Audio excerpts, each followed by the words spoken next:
Chami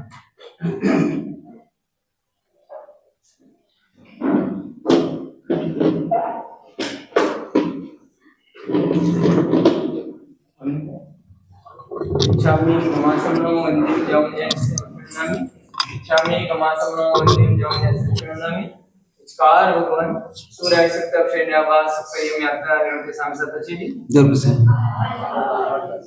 Chami kemasamno andim jawnya nami इच्छा करे संसंग अबुद्धम अभ्यंतर दिवसन crime हम हाँ वीचम हमने यज्ञिंची अपत्यम परपत्यम बत्ते पाणी निव्याचे आलामे संलावे क्यास समास द्रवास यज्ञिंची मध्युले परिणम बायरबा तो बेजा आम ने शिक्षा जरूर चामी मास्टरो अंदिम देवन सत्रन चागण सवाय संसावी विचम चामी मास्टरो अंदिम ने सत्रन चन वाय परिगौजी विचम चामी मास्टरो अंदिम देवन सत्रन नमस्कार भगवान सारी गरीब आयना प्रसाद कराओ नमो सिद्धाय नमो सिद्धाय नमो आयर्याणं नमो वज्रायणं नमो लोये सौसाहुनम् ऐसो पंचनमुकारो सौपापनाशु मंगलानं च सुपेसि परमं हवै मंगलं परमं हवै मंगलं परमं हवै मंगलम्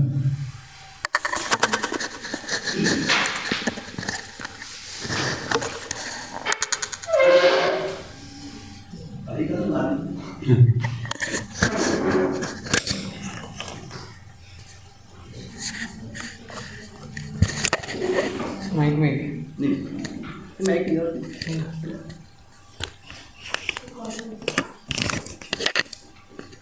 लगा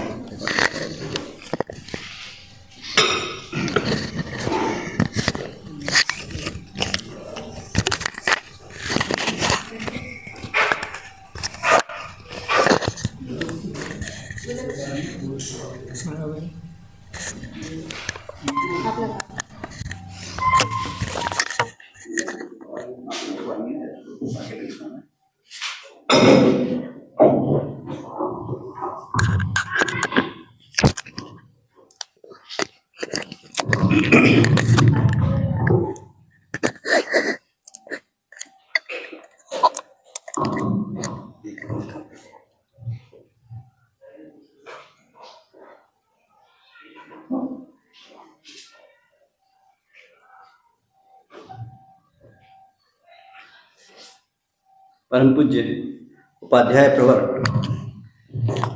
अध्यात्म योगी महेंद्र सागर जी महाराज साहब, परम पूज्य उपाध्याय प्रवर मनीष सागर जी महाराज साहब आदि साधुवृंदों के चरणों में कोटिशय नमन। आज हमारे इस सम्यक चरित्र की आराधना शिविर का यह अंतिम दिवस है और हमने देखा कि महाराज साहब ने काफ़ी श्रम से इस शिविर का संचालन करते हुए अलग अलग तरह से हमें सम्यक दर्शन और सम्यक चरित्र दोनों के बारे में बार बार परावर्तना करा करके यह विश्वास दिलाने का प्रयास किया है कि सम्यक दर्शन हमारे जीवन में सुख का आधार है।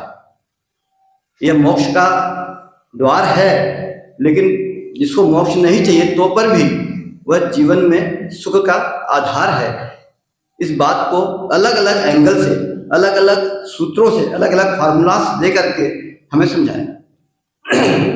अब ये क्योंकि अंतिम दिवस है, तो जब कोई टीचर खूब अच्छी पढ़ाई कराए, मेहनत करके कोचिंग कराए, तो उसको अगली कोचिंग और अच्छे से कराने का उत्साह तभी मिलता है जब उसके बच्चों का रिजल्ट अच्छा है।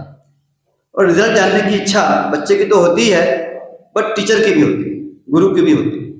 तो हमारा भी ये कर्तव्य है कि हमारे को, क्योंकि ये सब कुछ फ्री में मिला, इतना ज्ञान, इतनी कोचिंग फ्री में मिली, तो कम से कम सीख में, दक्षिणा के रूप में हमने क्या पाया, क्या खोया, इसका कुछ अपन महाराज साहब के पास दे सकें। और इन शिविरों से हमारे को लाभ मिल पा रहा है कि नहीं मिल पा रहा है, या इसमें कोई और परिवर्तन करने की इच्छा है, और इन शिविरों की जो ज्ञान है इसका एप्लीकेशन जीवन में सुख को प्राप्त करने में क्या सही में उपयोगी सिद्ध हुआ है, यह जानना हम सबके लिए भी जरूरी है, महाराज साहब के लिए भी जरूरी है। इसलिए यह महाराज साहब की आज्ञा से जो आधा घंटे का समय मिला है उसमें मैं चाहता हूँ कि हम ऐसा कुछ शेयर करें अपने जीवन के अनुभव, जिसमें हमारे को इन सूत्रों का एप्लीकेशन करने से जीवन में दुख गया या सुख आया, इसकी कोई इंसिडेंस लाइव एग्जांपल्स हो तो वो शेयर करें। क्योंकि आधा घंटे में सबको बोलने का समय शायद नहीं भी मिल पाए, सेकंड हाफ में शायद बाकी लोग और आधा घंटा कुछ बोल सके, लेकिन जो लोग नहीं बोल सके वो लिख के दे दें, क्योंकि लिखने से क्या होगा कि सबको वो बात मालूम नहीं पड़ पाएगी। इसलिए जिनका लाइव एग्जाम्पल हो वो पहले आके शेयर करें, जिनको लगे कि बिल्कुल परफेक्ट है ये बातें वो शेयर कर दें, या उनको किसी को कोई सुझाव है शेयर करने का कि ऐसा करने से क्या प्रॉब्लम आती है और इन सूत्रों को अप्लाई करने में क्या प्रॉब्लम्स है, इसको कोई शेयर करना चाहता है तो वो भी शेयर कर दे, ताकि मान साहब उसका कुछ निराकरण भी बता दे। तो इसमें जो जिन्होंने कुछ तैयारी करी है, प्रिपेयर किया है, वो पहले आकर के आ जाएं एक एक करके, और शॉर्ट में संक्षिप्त में बिना किसी भूमिका के आप जो है प्रयास कर दें। महाराज साहब के प्रति जो आभार प्रदर्शन है वो आखिरी में हम एक जन कर देंगे तो सफिशिएंट है, सभी लोग उसके लिए समय ना वेस्ट करें, ये आपसे प्रार्थना। तो वरिष्ठ हमारे सबसे बुजुर्ग हैं तो आप ही आके कुछ शेयर कर दें, और आप कुछ शेयर कर दें, जो प्रैक्टिकल अनुभव हो उन्हें शेयर करें, ज्यादा अच्छा। यहाँ आ जाए तो ये रिकॉर्डिंग हो जाए। हाँ आ जाए रिकॉर्डिंग।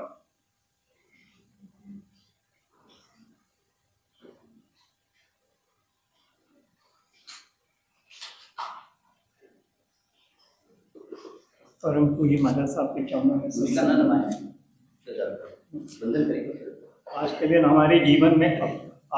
हमारे जीवन में अविस्मरणीय दिनों में एक होगा। आज हम सभी ने नौपत जी की आराधना भक्ति एवं क्रिया के साथ संपन्न की।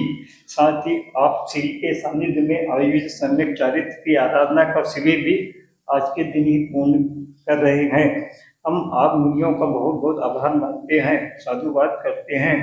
हमें एक साथ कई लाभ प्राप्त हुए हैं इस अविस्मरणीय शिविर में, जैसे कि दोनों समय का प्रतिक्रमण,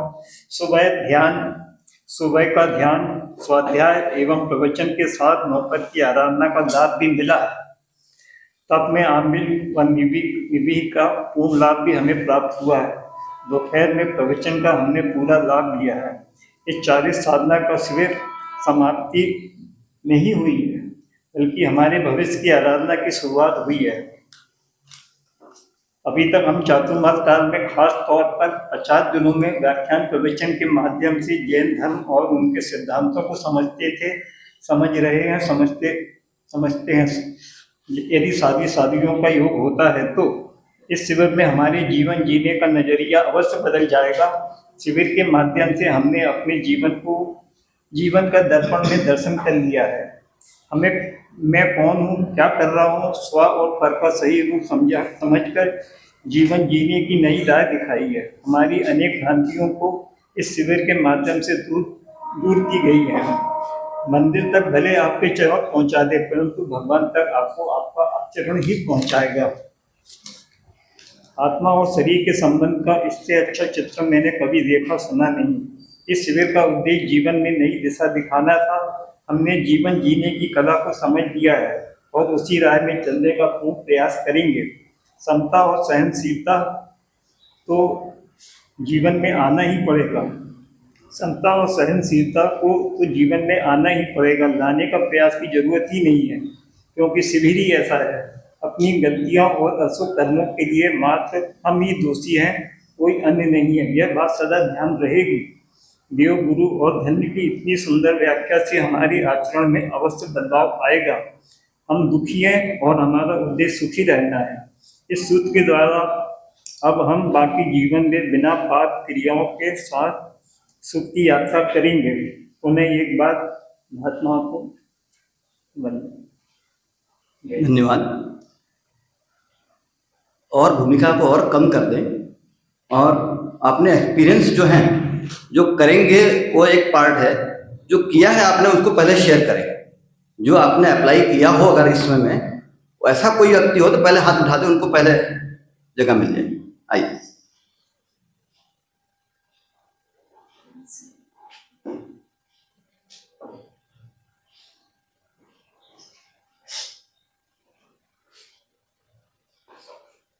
कुलदेव की चल रही उड़ीसा वंदन। मैं जब आई थी तो मुझे बहुत सारे कन्फ्यूजन्स थे लाइफ को लेके, और इसको कैसे जीना, इसका तरीका मुझे, सही तरीका मुझे पता नहीं था। बट महाराज साहब ने जब ध्यान करवाया तो सबसे पहले एक ही चीज़ बोला कि आप प्रेजेंट में रहो। आपको प्रेजेंट, अगर पास्ट और फ्यूचर का आपको कोई भी ध्यान नहीं करना है तो 2 दिन तो बहुत चला। महाराज साहब के पास्ट की भी कुछ आइडियाज आई, दिमाग में आया, और फ्यूचर का भी जो आप बोलते हैं कि विकल्प आए। बट देन धीरे धीरे मैं प्रेजेंट में आने लगी तो मुझे बहुत अच्छी फीलिंग हुई कि मैं हर चीज़ से निवृत्त हो गई, मुझे ऐसा फील हुआ। तो इसके लिए thank you so much. And दूसरी चीज़, सॉरी, खूब खूब साधुवाद। और दूसरी चीज़ कि मैंने यहाँ पे अपने आप को एनालिसिस करना सीखा कि what ever mistake I done past, तो उसका इतना जोरदार एनालिसिस हुआ कि मुझे रियलाइज हुआ कि मैं कहाँ रॉन्ग हूँ। और मैं हमेशा ब्लेम करती थी कि सामने वाला पर्सन मुझे सुखी कर सकता, but it is not a true. हम अपने आप में ही सुखी होते, हम चाहे तो हम सुखी हो सकते हैं। और मुझे ये रियलाइज हुआ कि सुखी होना इतना कठिन भी नहीं है। Very good, thank you so much. धन्यवाद। आप भी आ जाएं। अपने एक्सपीरियंस, लाइव एक्सपीरियंस भी शेयर करना वो ज़्यादा अच्छा है। बाकी जो लोग हैं वो लिख के दे देंगे या दोपहर वाले सेशन में, लेकिन क्या समय बचेगा तब फिर बोलना। पहले लाइव एग्जांपल्स जो हैं वो वाले लोग पहले आ जाएं। आएंगे तो आ जाएंगे, फिर जाएंगे।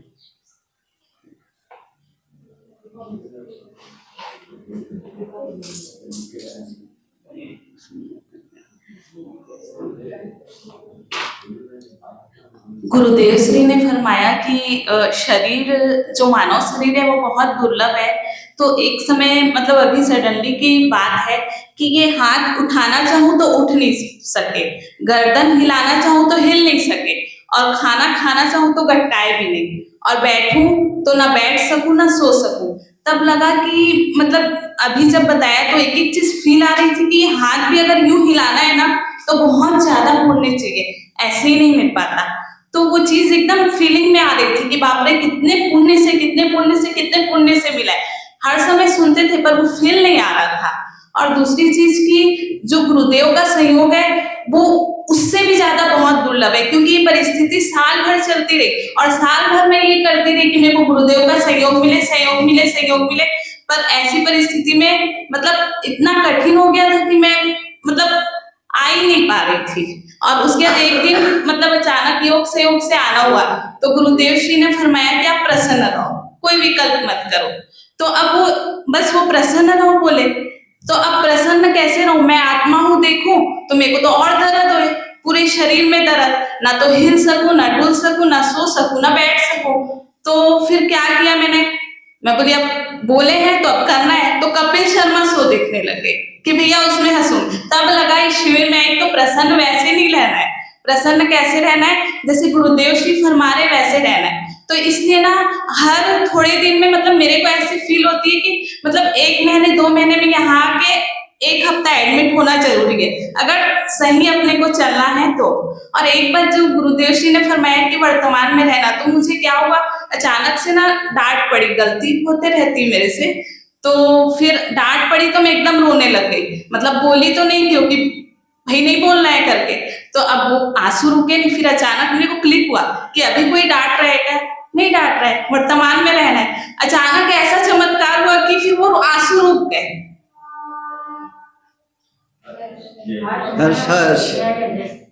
ऐसे ही हमारे जीवन में, क्योंकि महाराज साहब ने ना 9 दिनों का शिविर एक तो बहुत मुश्किल से लगता है, मतलब मेरे को लगता है कि काफी समय बाद इतना लंबा शिविर हुआ है। और इतने लंबे शिविर में महाराज साहब ने इतने सारे फार्मूलाज, इतने सारे सूत्र दे दिए हैं कि एक्चुअली इतना सारा एक साथ रिकलेक्ट करना भी मुश्किल होता है। तो उन सूत्रों को जब अपन एक एक करके सूत्र नोट कर लेंगे तो लगेगा कि जीवन की सारी समस्याएं हल हो गई। हाँ, तो इन सूत्रों का कोशिश करेंगे कि इसको ग्रुप में डाल दें अलग अलग फार्मूलाज में। और महाराज साहब का एक बहुत प्रेजेंट सूत्र था कि वर्तमान में जियो, और ये बहुत डिफिकल्ट लगता था सभी लोगों को, बट इन 9 दिनों में सबने अनुभव किया कि भूतकाल का भार और भविष्यकाल का भय, ये दोनों ही हमको दुख के कारण है। इस विषय पर भी अगर किसी का कोई अनुभव हो तो भी वो शेयर कर सकते हैं। और उनको, क्योंकि महाराज साहब का ये बहुत बड़ा इम्पोर्टेंट है, सुख का आधार मानते हैं महाराज साहब, तो इससे संबंधित किसी को कोई अगर कोई अनुभव किया हो तो वो शेयर करें।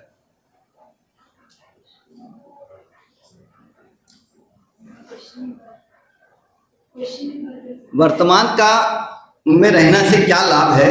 भूतकाल का भार और भविष्यकाल का भय, इन दोनों के कारण हम दुखी हैं। इससे संबंधित अपने कहीं कोई जीवन में एप्लीकेशन किया हो तो आप बता सकते हैं।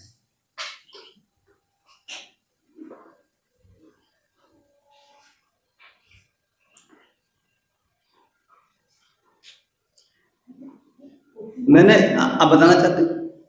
मैंने कई बार ये एप्लीकेशन किया है और कई बार मैं अपने मरीजों को भी ये बात बताता हूँ, क्योंकि महाराज साहब ने जो जो बातें बताई वो जिनवाणी है। तो पहली बात तो यह है कि हमको पूर्ण श्रद्धा होनी चाहिए जिनवाणी पर, जिन वचनों पर और गुरु वचनों पर।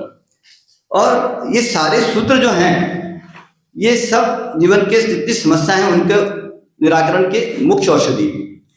और जीवन की अधिकांश समस्याएं जो है ना, 80%, साइंस ने भी प्रूव किया, मेडिकल साइंस ने, ये सब साइकोलॉजिकल है। और ये साइकोलॉजिकल जो पार्ट है ना, मन के अंदर है, भावों के अंदर है, तो उनका निराकरण भी जो है भावों की शुद्धि करने के तरीके से ही हो सकता है। तो मैं अपने मरीजों पर कई बार ये अप्लाई करता हूँ।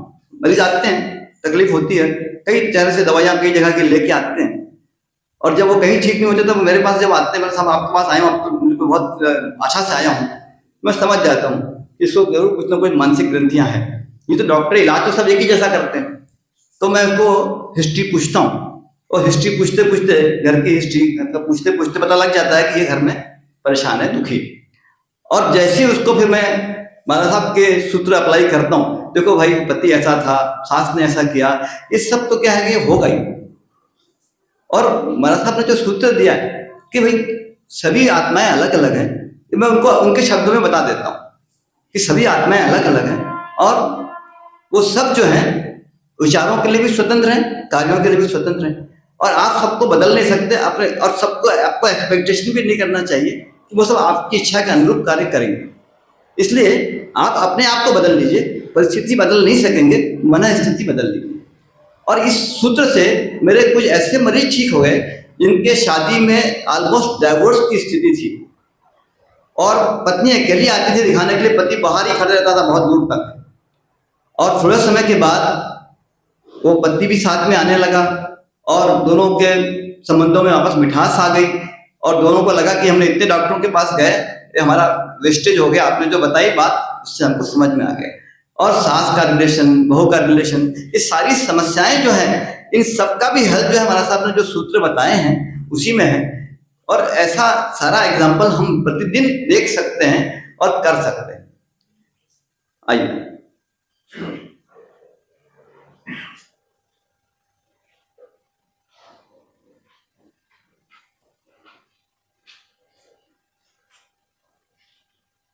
महाराज साहब के चरणों में सादर चरण वंदन।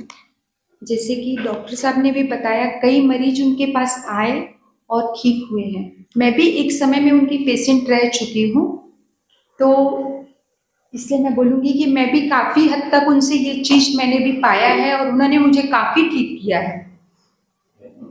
इस शिविर में आने के बाद मेरे मन में कई प्रश्न जो उठ रहे थे, जैसे कि हमें जो प्रतिकूल परिस्थितियां मिली है, शारीरिक पीड़ा मिली है, और जैसा परिवार हमें मिला है, और उससे जो हम एक्सपेक्टेशन रखते हैं और जैसा चाहते हैं वो चीज़ नहीं हो पा रहा है, तो उनको बदलने की बजाय हम स्वयं को कैसे बदले और कैसे जीवन जीने की सही कला से, समभाव से हर परिस्थिति में जीना सीखें, ताकि हमारे पुराने कर्मों के बंधन क्षय हो सके और नए कर्म हम ना बांधें और हमें सम्यक की प्राप्ति हो।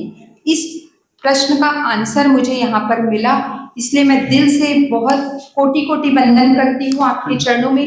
वैसे तो मैंने शिविर पूरा अटेंड नहीं कर पाई, जितना भी किया है उससे मुझे ये जो प्राप्त हुआ है, आप आशीर्वाद दें कि मैं उसे अपना सकूं और सही तरीके से रह सकूं। धन्यवाद। और कोई आइए, हाँ खड़े होकर बोल दीजिए, कम से कम इधर आ जाइए, बिना माइक के बोले, खड़े होकर इधर आ जाइए, यहाँ से थोड़ा सा। नहीं आप मत करिएगा, यहाँ से बोल रहे तो, हाँ यहाँ से आई कांटेक्ट हो जाएगा थोड़ा ठीक से। आप इधर बोलने में डर लगता है, आप यहाँ इधर इधर पूज्य श्री के चरणों में भाव से वंदन नमस्कार। उपस्थित साधर्मिक बंधुओं को सादर जय जिनेन्द्र। महाराज साहब जी ने हमें जितने भी जीवन जीने के फॉर्मूलास बताया है शुद्ध परमात्मा बनने के लिए, तो सारे फॉर्मूला तो मैंने स्वरचित कविता के रूप में लिखा है और इसमें मैंने अपना अनुभव भी शेयर किया इस कविता के रूप में, तो मैं आप सबके साथ शेयर करना चाहती हूँ। यह शरीर असार है, यह शरीर असार है, इसमें दुख अपार है, इसमें दुख अपार है, किंतु हम सोचे समझे जाने, किंतु हम सोचे समझे जाने, केवल आत्मा को अपना माने, केवल आत्मा को अपना माने। शरीर तो केवल वस्त्र है, शरीर तो केवल वस्त्र है, कषायों को मिटाने का अस्त्र है, कषायों को मिटाने का अस्त्र है। शरीर तो भव भव में बदलता है, शरीर तो भव भव में बदलता है, फिर क्यों हमें ये अच्छा लगता है, फिर क्यों हमें ये अच्छा लगता है। ये हमारा राग है, ये हमारा राग है, इस राग को त्यागना ही वितराग है, इस राग को त्यागना ही वितराग है। हमें तो अनंत भवों को रोकना है, हमें तो अनंत भवों को रोकना है। जब जब गलती हो स्वयं को ही टोकना है, जब जब गलती हो स्वयं को ही टोकना है। हम अपने कर्मों के स्वयं ही करता, हम अपने कर्मों के स्वयं ही करता, फिर क्यों पर को बना देते भरता, फिर क्यों पर को बना देते भरता। गलती को मानकर सुधारना है, गलती को मानकर सुधारना है, स्वयं को स्वयं से पहचानना है। कभी दुविधा आपको जकड़े, कभी दुविधा आपको जकड़े, तो सुदेव सुगुरु सुधर्म को पकड़े, सुदेव सुगुरु सुधर्म को पकड़े। यही सत्य समाधान है, यही सत्य समाधान है। अपना कोई कुछ बिगाड़ नहीं सकता, अपना कोई कुछ बिगाड़ नहीं सकता, यही आगम का फरमान है। स्व की साधना में आगे बढ़ना है, स्व की साधना में आगे बढ़ना है, उत्साह नहीं घटाना है, धैर्य को बढ़ाते जाना है। वक्त कितना भी लगे, वक्त कितना भी लगे, किंतु सच्चा मार्ग न छूटे, किंतु सच्चा मार्ग न छूटे। यही ध्यान रखना है, यही ध्यान रखना है। कोई मेरा नहीं है फिर क्यों रखे उनका भार, कोई मेरा नहीं है फिर क्यों रखे उनका भार। कर्तव्य अपने निभाता चल, राग द्वेष को मिटाता चल, कर्तव्य अपने निभाता चल, राग द्वेष को मिटाता चल। उलझन में उलझना नहीं है, उलझन में उलझना नहीं, अशांत मन रखना नहीं, अशांत मन रखना नहीं। शांति से काम करना है, आनंद में रहना है, शांति से काम करना है, आनंद में रहना है। सरलता सहजता क्षमा को लाना है, सहनशीलता को जगाना है। कोई और ये बात समझे ना समझे, don't worry let it go, कोई ये बात समझे ना समझे, don't worry let it go. केवल स्वयं को ही समझानी है, जचानी है, चर्चा में नहीं चर्या में लानी है, चर्चा में ही नहीं चर्या में भी लानी है। धन्यवाद।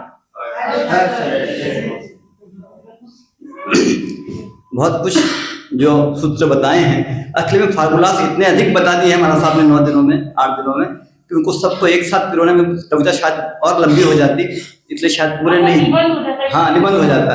असली में इतने सारे एक साथ महाराज साहब ने बताए हैं, ये उनकी करुणा है। हम धीरे धीरे इन फार्मूलास को अप्लाई जगह जगह पे कर सकते हैं। दुखों का कारण जो है मन की चंचलता है, और मन की चंचलता का कारण भी वर्तमान का में न रहना है, भूतकाल का भार और भविष्य काल की चिंता। इन दोनों कारणों से हम अपने मन में चंचलता पैदा कर लेते हैं, और इसीलिए इस चंचलता के कारण से ही मन पर भार फिर दुख का आना ये संभव होता है।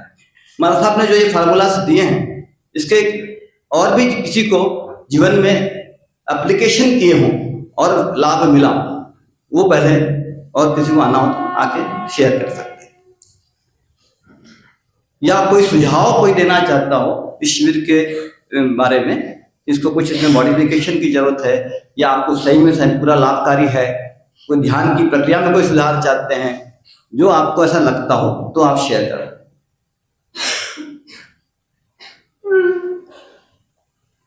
क्योंकि जब तक अंदर से कोई प्रश्न नहीं उठेंगे, इसका मतलब हमारा सबको लगता भी है और हमको भी लगता है कि इस समझ में या तो बहुत ज्ञानी है कि पूरा समझ में आ गया, या फिर समझ में नहीं आया।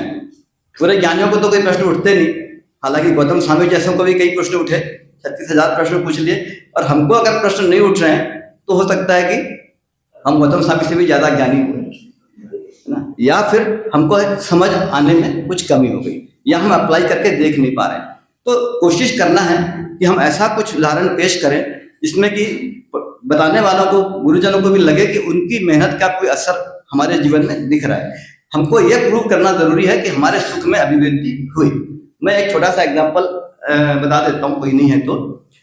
अभी कुछ ही दिन पहले मेरे एक मित्र से मैं सिर्फ शेयर कर रहा था, हमारे श्रद्धाई मित्र से, तो उसके यहाँ उससे कहीं दिवाली में बाहर जाना था, तो उसने तय किया कि मैं जो ये दिवाली की पूजा करता हूँ वो दशहरे में ही कर लूँगा।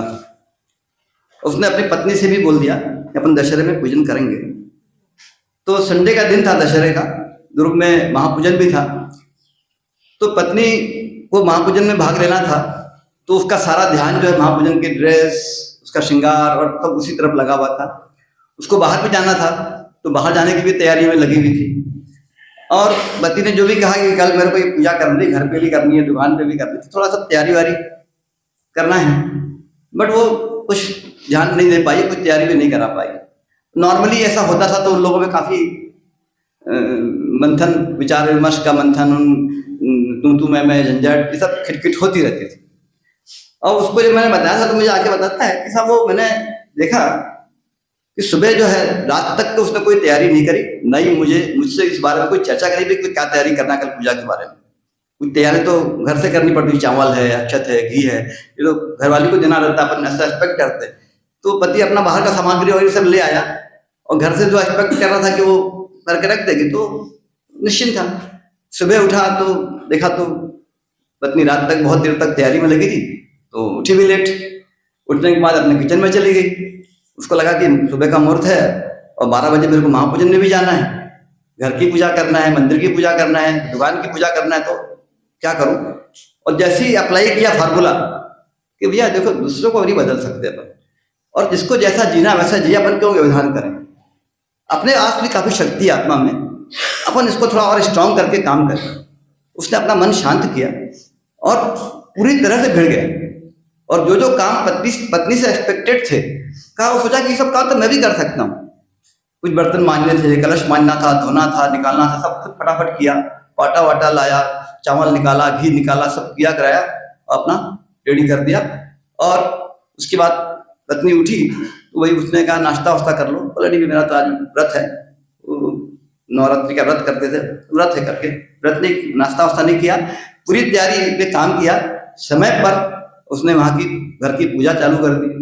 उसके बाद दुकान गया, दुकान जाके दुकान में भी पूजा कर ली, और समय पर अपना महापूजन में भी पहुंच गया।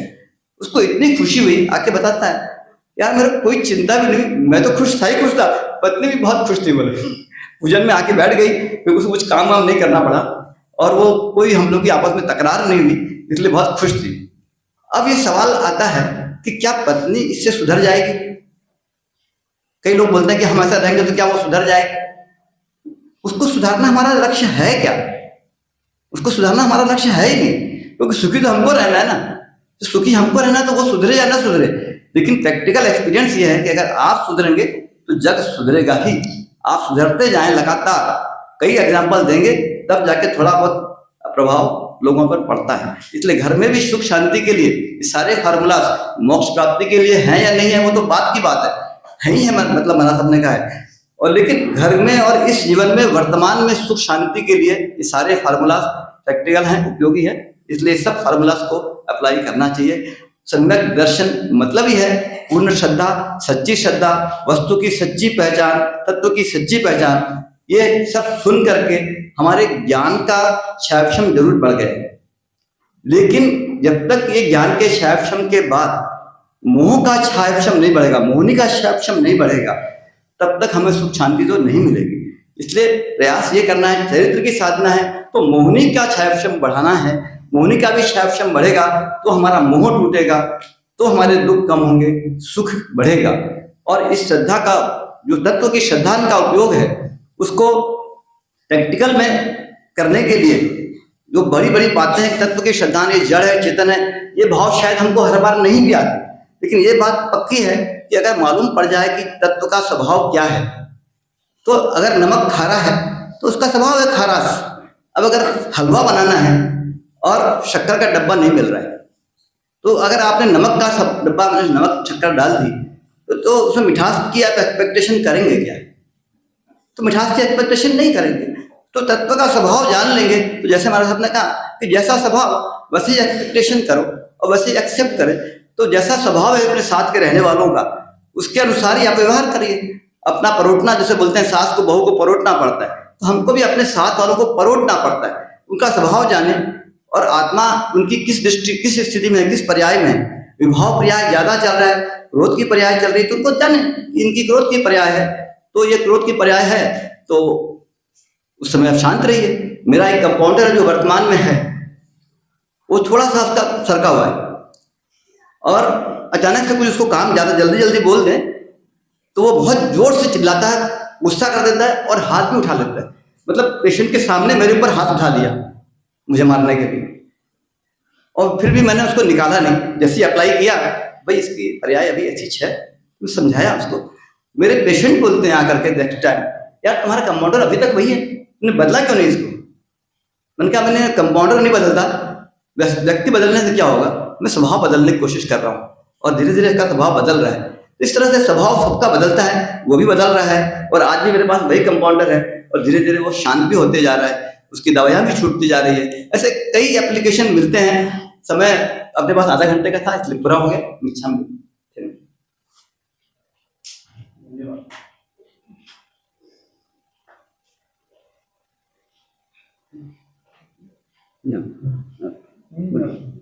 क्या सुना आपने? उनका क्या सुना? जवाब नहीं, जवाब देना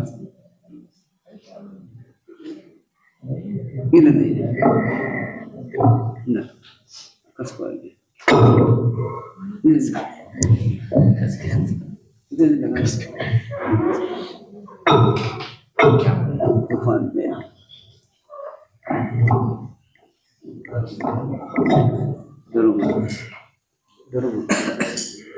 ओंकार बिंद संयुक्तम नित्यं ध्यायन्ति योगिनः कामदं मोक्षदं चैव ओंकाराय नमो नमः। पंच परमेष्टि चरण में कोटि वंदना। पूज्य गुरु भगवंत के चरण में कोटि वंदना। भविष्य शरण में एक शिविर पूरा हुआ। ध्यान से सुनना, कम बोलता हूँ, कभी कभी बोलता हूँ, ध्यान से सुनना। अच्छी बात बोलूँगा, हमारे साथ बोला है। ये शिविर का नाम क्या था? सम्यक चारित्र की साधना। पहले दिन मानसम ने बताया था कि अभ्यास करना, काय का सही जीने का अभ्यास करना। लेकिन सही जीना ये क्या होता है, ये मानसम ने बहुत गहरे से बताया है, समझा भी हमने। फिर एक बार अपन रिवाइज करते हैं इसको थोड़ा सा अलग तरीके से। सबसे शुरू में हमारे साहब ने बताया था कि इस पूरे सृष्टि में दो जाति के पदार्थ हैं। कौन कौन से? जीव और अजीव, दो जाति के पदार्थ हैं। इन दो जाति के पदार्थ में से एक तो चेतन है हम ही, और दूसरा है अजीव। अजीव कितने हैं? अजीव 5 हैं। पता है ना अपने कौन कौन से? धर्मास्तिका है, अधर्मास्तिका है, आकाश, काल और उद्गल। तो 5 और हैं। अब ये पूरा विश्व है। हमारे से पूछा पहले दिन विश्व किसे कहते हैं, तो एक सबको पता है विश्व किसे कहते हैं? किसे कहते हैं विश्व? 6 द्रव्यों के समूह को विश्व कहते हैं। ये मैं बात क्यों कर रहा हूं, ये बात क्यों बोल रहा हूं मैं, ये बात क्यों बताई मैंने? नहीं, सम्यक चारित्र की साधना। लक्ष्य हमारा क्या है? सम्यक चारित्र की साधना करना। तो साधना करने के लिए पहले मालूम होना चाहिए कि कहाँ साधना करना है, मुझे किसके ऊपर साधना करना है। जैसे कि डॉक्टर साहब ने बोला पर का साधना करना है, सब पर साधना करना है। इस 6 द्रव्यों में कौन सा द्रव्य? पहली बात। दूसरा बात, मेरा स्वभाव क्या है, मैं क्या कर सकता हूँ, मेरी अपनी भाषा में औकात कितनी, हैसियत कितनी, बाउंड्री कितनी, मैं कितना कर सकता हूँ। बस मैं जितना कर सकता हूँ वही मेरा चारित्र है। जो मैं नहीं कर सकता हूँ वो मिथ्या चारित्र है। इतनी बात जाननी है। तो जानने के लिए पहले मुझे पता करना पड़ेगा कि मेरी हैसियत कितनी है, मेरी ताकत कितनी है, मैं कहाँ तक काम कर सकता हूँ, मेरी बाउंड्रीज कितनी है, कितनी ताकत वाला हूँ मैं, वो कहाँ कहाँ काम कर सकता हूँ। तो पहले अपने को जानने से पहले इन 5 को भी जान ले, इनका काम जान लेते पहले। मालूम नहीं है वैसे आपको, मैं रिवाइज करवा रहा हूँ सिर्फ, है ना। पहला धर्मास्तिका है, इसका काम क्या है? गति सहायक। धर्मास्तिका है गति सहायक है, अधर्मास्तिका है रुकने में सहायक है। आकाश, आकाश अवगाहन देने में, जगह देने में सहायक है। उसके बाद में काल, काल क्या में सहायक है? परिवर्तन में। अवस्थाएं जो परिवर्तित हुई, पुरानी साड़ी रखी हुई थी, रखे रखे रखे रखे खराब हो गई, किसने खराब की? पूरे 3 साल से रखी हुई थी ना, इसलिए खराब हो, मतलब काल ने, काल सहाय हुआ, हुई तो अपने से ही हूँ, लेकिन पुद्गल का सड़न गलन रूप था। फिर उसके बाद क्या बचा?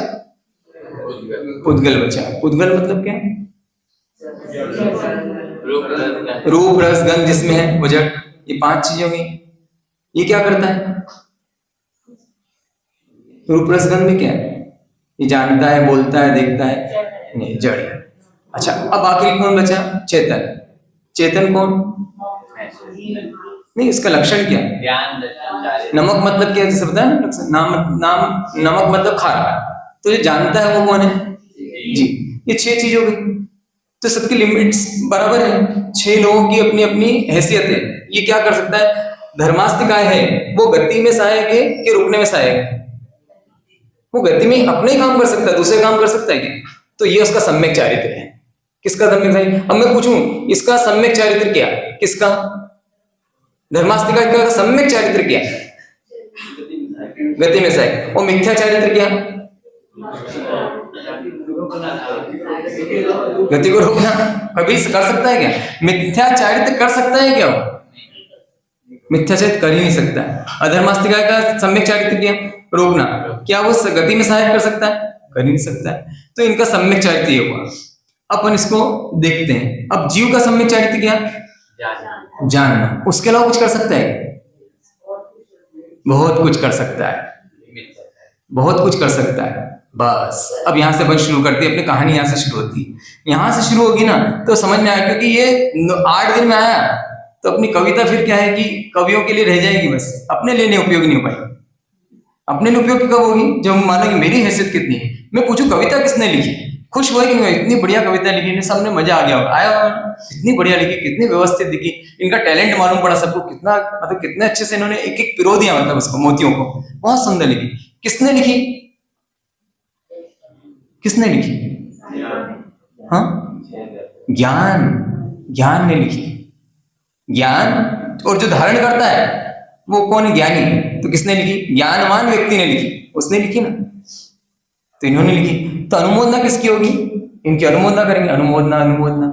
बस इसका नाम है मिथ्या चारित्र, इसका नाम है। और ये मिथ्या चारित्र का सतत हम पोषण करते हैं। और उसका फल क्या है? उसका फल निगोद। मिथ्या चारित्र का फल क्या? सिर्फ एक ही फल होता है उसका, और कोई फल नहीं होता। दुर्गति नहीं, सदगति नहीं। अब कोई हो सकता है ये मिथ्या चारित्र करते हुए देवलोक में जाएगा, और फिर देवलोक से वाया कहाँ जाएगा? कहाँ जाएगा? निगोद। कोई नरक में जाएगा और नगर से कहाँ जाएगा? निगोद। तो हमारा डेस्टिनेशन क्या है इस मिथ्या चारित्र का? मिथ्या चारित्र का डेस्टिनेशन है निगोद। निगोद ही है, और कुछ भी नहीं हो सकता उसके अलावा, क्योंकि अनंत काल ये बाकी तो हम घूमने निकले हैं, ये त्रसनाल में जो घूमने निकले हम लोग, बस उसके बाद में वापस कहाँ जाना है हमको? तो 2.5 पुद्गल परावर्तन काल के लिए फिर वही है। क्यों? सिर्फ एक कारण से। किस कारण से? इस मिथ्या चारित्र के बाद। तो प्रश्न हो गया कि कैसे, तो अपन देखते हैं वापस से एक उदाहरण से देखते हैं, सादा सिंपल उदाहरण देखते हैं अपन। तो लिखने वाला देख सकते हैं, कविता लिखी, मान लो इन्होंने कविता लिखी, और कविता भी नहीं लेते हैं, बोले कि मेरे को टारगेट कर दिया हमारे साथ। अपन तो रोटी कपड़ा मकान पे कुछ देखते हैं, रोटी कपड़ा एकदम कॉमन चीज कि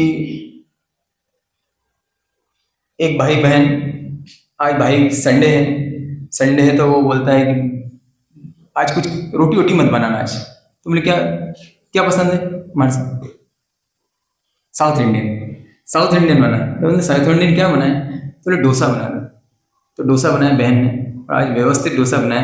राव से पूछ के गई थी वो कैसे बनाते हैं, तो व्यवस्थित उन्होंने पतला डोसा बनाया।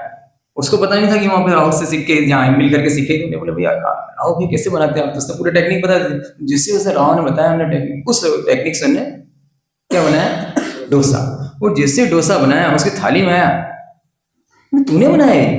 हाँ मैंने तो बनाया। क्या बात है, पेपर डोसा, गजब है। तो उसको एकदम खुशी हुई कि नहीं? खुशी होगी कि नहीं होगी? खुशी हुई। अब डोसा कैसे बना? उससे पूछे भाई डोसा कैसे बनाया? बोले मार साहब ने समझाया मुझे डोसा कैसे बनाया है। डोसा कैसे बनाया क्या होता है? मार साहब समझाया कैसे बना डोसा।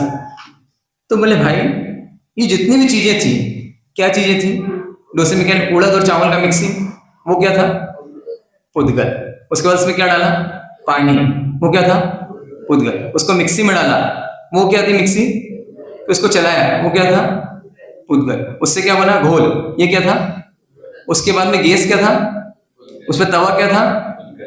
पुदगल। सब पुदगल, सब चीजें पुदगल थी। अब पुदगल थी, अब उसके बाद में उसने वो डाला, उस पर काय पे डाला? तवे पे डाला। तवा क्या था? पुदगल। अब उसको फैलाया उसने, किसने सहायता करी? धर्मास्तिका ने सहायता करी। धर्मास्तिका ने उसको सहायता की और फिर उसको वहीं रहा। ये किसने सहायता की? अधर्मास्तिका ने। कच्चे से पक्का हो गया काल में, और डोसा बन गया। और सबको जगह किसने दी? सबने अपना काम किया। अब डोसा किसने बनाया? उससे पूछा भाई से, डोसा किसने बनाया? आपसे पूछता हूँ, डोसा किसने बनाया? जीव ने क्या किया? वो जो बहन थी उसने क्या किया? वो जाना, क्योंकि जीव का तो वही है, उसकी लिमिट, उसकी औकात, उसकी शक्ति क्या डिसाइड की थी हमने? जान। उसके अलावा कुछ कर सकती हो? भाव कर सकती है ना। भाव किए ना उसने, क्या जानना भाव किए उसने। क्या भाव किए? मैं डोसा बनाऊं, तब तो सब काम हुआ। वो भाव नहीं करते डोसा बनता क्या? अरे हाँ ना बोलो ना। नहीं बन सकता है ना। तो उसने भाव किया तब तो डोसा बना। तो भाव के तो डोसा बन गया ना। तो डोसा किसने बनाया? डोसा किसने बनाया? तो अरे आपके शब्दों में, हाँ? अब आपको है ना गोचरी में शब्दों भी लाके दूं आपको, आप पेट भरना से मेरे शब्दों से। आज पत्री में शब्द ले जाके देना हमारे सबको। मैंने बताओ नहीं, आप गलत कब बोले थे? आपकी बात बताइए मुझे, बताओ। साधु गलत बोल नहीं सकता है, साधु कभी गलत बोल सकता है? अब मुझे सिर्फ आपसे पूछना है डोसा किस, जल्दी बताओ, क्योंकि आधे घंटे टाइम आपके पास, आधे घंटे इधर है, तो मास्टर साहब सुनना है, किसने बनाया डोसा? नहीं तो किसी ने तो बनाया, और कोई तो होगा ऐसा जिसने बनाया। क्योंकि डोसा अगर किसी ने बनाया है तो जीव का काम सिर्फ जानना था, तो जानना उसका काम था। तो डोसा बना किसे? ऐसे पड़े पड़े डब्बे में तो नहीं बनता। एक प्रश्न होगा, बहुत सारे प्रश्न इकट्ठे हो जाएंगे। डब्बे में पड़े पड़े क्या वो डोसा बन सकता था क्या? क्या बाहर चावल तो मिलाया ना? किसने चावल को मिलाया? चावल और उड़द किसने मिलाया? मिक्सी में डाल के पीसा किसने? ये प्रश्न क्यों नहीं आता आपके मन में? गौतम स्वामी हो क्या कि समझ गए? उपमहिमा विगोया दुर्योगा, खत्म, द्वादश की रचना होगी। जल्दी बताओ, ये सब को मिलाया किसने? सब समझ गए ना? सब समझ गए ना? उन पदार्थों में शक्ति थी, स्वयं की शक्ति से, पुद्गल की अपनी शक्ति से काम हुआ। तो जो काम होता है पुद्गल की अपनी शक्ति, लेकिन ये जीव मानता है डोसा मैंने बनाया। अब मैंने बनाया तो क्या क्या प्रॉब्लम खड़ी होती? ये खड़ी होती प्रॉब्लम, जैसे बहन ने बोला डोसा बहुत अच्छा बनाया, तो उसको ईगो आया, मान कषा आई पहली सबसे। वो साथ में एक और कषा आई, लोभ कषा आई, अगला डोसा वापस अच्छा बने मेरे हाथ से। डोसा अच्छा बने वापस दूसरा, तो दूसरा डोसा अच्छा बने तो क्या आ गया? लोभ कषाई, मान आई थी, लोभ आई। उसके बाद में उसने बनाया, और दूसरा का है बाय चांस, क्योंकि एक जैसा डोसा कभी बन नहीं सकता। दूसरा डोसा मान लो थोड़ा सा जल गया, हल्का सा तेज आंच होगी, जल गया हल्का सा। राव साहब ने इतना नहीं बताया था कितनी गैस की आंच रखनी, वो बोलना भूल गई थी, वो थोड़ा सा जल गया। और उसने बोला क्या है, एक अच्छा बना के बस रह गई, तारीफ क्या कर दी तेरे। अरे तुम तो बोलता थोड़ा कड़क कड़क अच्छा लगता है मेरे को, इसलिए मैंने थोड़ा कड़क कैसा होना है, माया चली आ गई। और उसने बोला अरे रहने देते तो बस, और आप एक और बनाया मान लो, और वो तो पूरे जल गया, तो उसको एकदम गुस्सा आया, क्रोध भी आ गया। क्यों आया क्रोध, मान, माया, लोभ क्यों आई? चार कषाय क्यों आई?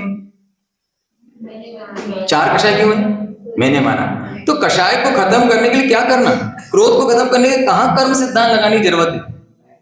मैंने बनाया डोसा, मैंने बनाया, यहां से प्रॉब्लम शुरू हुई। मैं आत्मद्रव्य हूं, मैं आत्मा हूं, मैं पुद्गल नहीं हूं। पुद्गल का परिणमन स्वतः होता है, 6 द्रव्यों का परिणमन अपने अपने में होता है। ये वास्तव में सम्यक चारित्र है, और इसकी साधना बस ये जानते रहें, ये समझते रहें कि भाई मैं जो करता हूं, मैं बस एक ही चीज करता हूं कि मैं भावों का करता हूं, भावों का करता हूं। और भावों को क्या करता हूं, किसके भाव करता हूं? हमेशा पर के भाव करता हूं। क्या पर के भाव? इसको ऐसा कर दूं, इसको ऐसा परिणाम आ दूं, इसको ऐसा परिणाम आ दूं, इसको ऐसा कर दूं, इसको ठीक कर दूं, इसको खराब कर दूं। ठीक खराब कर सकता है क्या? ठीक खराब करने का उसकी औकात नहीं, उसकी ताकत नहीं, उसकी शक्ति नहीं, उसकी लिमिटेशंस, उसकी मतलब लिमिट्स है। बस अपनी लिमिट में काम कर सकते। क्या काम कर सकते? लिमिट में हो, सिर्फ भाव कर सकता है। और क्यों भाव करता है? ये भाव क्या करते हैं? ये कर्म बंद करवाते हैं, ये कर्म बंद कराते हैं, ये परिस्थिति देते हैं, ये परिस्थिति देते हैं, फिर भाव करता है, फिर भाव करता है, फिर परिस्थिति मिलती है, और अनंत भाव भ्रमण करते हैं। अनंत भाव भ्रमण का कारण क्या? मिथ्याचारित्र। ये मिथ्याचारित्र खत्म हो जाए। मिथ्याचारित्र मतलब क्या? सुन रहे हो ना? क्या स्वभाव अपना? जानना, जानना, जानना, जानना, जानना, जानना और जानना, दैट्स ऑल। उसके आगे कुछ नहीं, उसके पीछे कुछ नहीं, जानने के अलावा कुछ भी नहीं। अब जानने को छोड़ के क्या करता है? करना, करना, करना, करना। इसको सुधार दूं, उसको बिगाड़ दूं, इसका ऐसा कर दूं, उसका वैसा कर दूं, ये मिथ्याचार। और इसका फल क्या? निगोध। निगोध इसका फल। किसको जाना? देखो मैंने कितना अच्छा समझाया, समझाया ना मैंने? नहीं समझाया मैंने? कैसी बातें करते हो? अभी आओ सदगुरु नहीं बोलोगे, हमारे सबके लिए तो बोलते, कभी मेरे लिए भी बोलो भाई। मैंने भी अच्छा समझाया आपको। क्या समझाया? देखो अब इसको देखो, वापस से देखो, मैंने क्या किए? महाराज साहब बोला मैंने भाव किए। मैं सिर्फ भाव का करता हूं कि बोलने का करता हूं? तो ये बोला मैं ही ना। ये भाषा वर्गणा है, इन भाषा वर्गणा का जैसा परिणमन होना था वैसी परिणमित हो रही है। प्रतिक्षण वैसी परिणमित होती। हर शब्द जो आ रहा है मेरे सोचने से आ रहा है, मेरे भाव करने से आ रहा है। मैं जैसा भाव करूं वैसे ही आ रहा है ना हर शब्द। किससे आ रहा है? ये पुद्गल का परिणमन हो रहा है। और आपके कान तक आई बात, पुद्गल आपके कान तक आया। कौन लेके आया आपके कान तक? धर्मास्तिकाय के सहयोग से वहां तक आई, और वहां पे आके टकराई। और आपके पास एक ही चीज थी, जैसे ड्रम टकराया, वहां पे ड्रम से टकराई, आपने डिकोड किया उसको और भाव किया। बस भाव आप कर सकते हो और कुछ नहीं कर सकते। मैं सिर्फ भाव कर सकता हूं बोलने का, मैं बैठने का भाव कर सकता हूं, मैं चुप होने का भाव कर सकता हूं। बस अब रुक जाऊं मैं, अब हो गया। मैं रुक सकता हूं? नहीं रुक सकता हूं, तो मैं कुछ भी नहीं कर सकता हूं। ये जो जान लेता है उसका नाम है सम्यक चारित्र की साधना। अब साधना करना ये सम्यक चारित्र है। सम्यक चारित्र मतलब मेरी लिमिटेशंस। अब साधना क्या? क्योंकि अनंत काल से यही भाव किए मैं कर सकता हूं, कर सकता हूं, कर सकता हूं, और करा है और हुआ भी है। ऐसा लगता भी है मैंने किया और हुआ। आज ये सब ऑर्गेनाइज किसने किया? डॉक्टर साहब। क्या मानेंगे? कोई आगे बोले डॉक्टर साहब बहुत अच्छा किया आपने, ये वाला थोड़ा ऑर्गेनाइज किया। हाँ मैं तो कल ही रात को महाराज साहब से बोला था, तो मेरे को ऐसा लगा, एक भाव आया मेरा ऐसा। ये जो भाव आया तो भाव किया कि ऑर्गेनाइज किया, लेकिन उन्होंने सोचा और ऑर्गेनाइज हो गया। ये मिथ्यात्व का पोषण करने के लिए कितनी बड़ी मोहराजा की चालाकी, ये इन हमारे पुण्य कर्मों की कितनी बड़ी चालाकी है। ये पुण्य कर्म हमारे सम्यक में, हमारे मोक्ष में कितने बड़े रोड़ा है। क्योंकि पुण्य नहीं होता तो महाराज साहब उनकी बात मानते नहीं तो ऑर्गेनाइज होता नहीं, तो मिथ्यात्व का पोषण भी नहीं होता। सोचते देखो मैंने सोचा लेकिन नहीं हुआ, तो किसका पोषण होता है? सम्यक का। महाराज सही कहते हैं, अपन जो चाहो वो नहीं कर सकते, जो होना वही होता है। कि मैंने सोचा था नहीं हुआ, लेकिन जो सोचा वो हो गया, तो किसका पोषण हो जाएगा? तो पुण्य किसमें सहायक है? निगोध के लिए सहायक है। किसके लिए सहायक है? निगोध के लिए सहायक है। हम जो चाहते हैं जिस किसका, मैं बहुत पुण्यशाली हूं, मैं जो चाहता हूं वो होता है, तू जो चाहता है वो होता है, तेरे मिथ्यात्व का पोषण है, ये तेरी मिथ्या चारित्र है। और इस मिथ्या चारित्र का फल क्या मिलेगा तुझे? मात्र और मात्र निबोध मिलने वाला है। अनंत बार गए हैं और इस बार वापस तैयारी है। इसलिए सम्यक चारित्र की साधना करना और बार बार बोलना अपने आप को, जो इससे दूर हो जाता है, जो इससे सम्यक चारित्र में आ जाता है, जो मानता है परद्रव्य का परिणमन मेरे करने से नहीं होता है, वो क्या करता है फिर वो धीरे धीरे, अब वो उसके बाद दो चलेगी, क्योंकि कर्म का उदय है बाहर, क्योंकि पुराने बांधे हुए, अब वो एक और काम करेगा, बाहर से सब करता हुआ दिखेगा, 6 खंड का अधिपति बनता हुआ दिखेगा। अब उसे बोलते हैं इसका मिथ्या चारित्र है या नहीं? बोले नहीं, चारित्र सम्यक है, लेकिन दिखता कैसा है? वो करता नहीं, उसका होता है। लेकिन हम जब होता हुआ देखते हैं तो क्या होता है? देखो ये भी तो करते हैं, वो भी तो करते हैं, महाराज साहब भी तो करते हैं। अरे महाराज साहब करते नहीं, होता है उनका। जो सम्यक जीव होते हैं, जो जीव सम्यक तक प्राप्त कर जाते हैं, अब वो जो पंखा है, वो जो पहले उसको लाइट दी हुई है, पहले जो पावर दिया हुआ है, स्विच ऑफ तो कर दिया, लेकिन घूमता तो रहेगा ना, कब तक घूमेगा? जब तक उसमें फोर्स है, जो पुराना फोर्स है घूम रहा है। तो अब वो किससे चल रहा है? लाइट से चल रहा है कि अपने किससे पूर्व पर्याय से चल रहा है, पूर्व प्रयोग से चल रहा है? वो पूर्व प्रयोग के कारण चल रहा है। तो उसको हम क्या देखते हैं? उनको देख के हम कॉपी करते हैं, ये करते तो मैं भी करूं। अरे वो करते नहीं, उनका क्या होता है? होता है। और अंदर प्रतिक्षण प्रतिक्रमण चलता है। क्या प्रतिक्रमण चलता है? एक कब रुकेगा पंखा, ये कब रुकेगा, कब रुकेगा? ये सम्यक चारित्र का ये जो प्रतिक्रमण होता है, वो धीरे धीरे स्पीड कम करता है, और एक दिन क्या होता है? स्पीड पूरी कम हो जाती है, और कम हो जाती है क्या होता है? शैलेशीकरण होता है। और ये आत्मा क्या करती है? कहाँ जाके? सिद्ध शिला पे जाके विराज जाती है, और हम देखते रह जाते हैं, हम कॉपी करते रह जाते हैं उनकी, हम कायस्त्र करते रहते हैं उनके जैसा, हम तप करते रहते हैं उनके जैसा, हम वर्षी तप करते रहते हैं उनके जैसा, सब कुछ कॉपी करते रहते हैं, और वो निकल जाते हैं। हम सिर्फ कॉपी में रहते हैं। क्या कॉपी करना था उनका?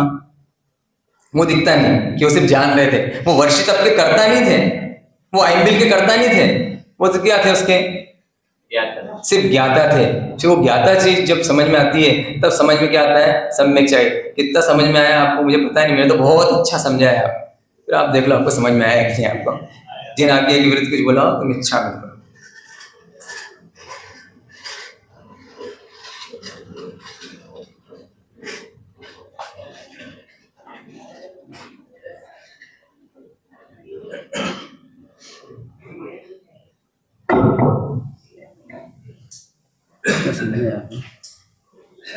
पंच परमेष्टि को नमन, पूज्य श्री के चरणों में नमन।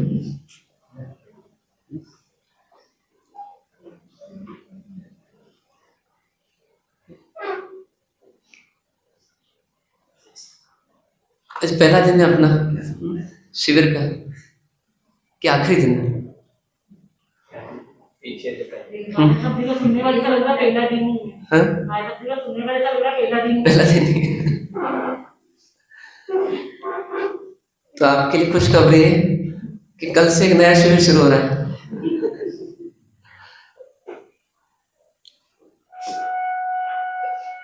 फॉर्मूले बहुत बन गए। अब ऐसा हो गया कि जेब में जगह कम थी और सामान ज्यादा खरीद लिया, रखे कहाँ? पर इस जेब में जगह की लिमिटेशन रहती है, और अंदर वाली जेब जो है मन की, उसमें बहुत जगह है,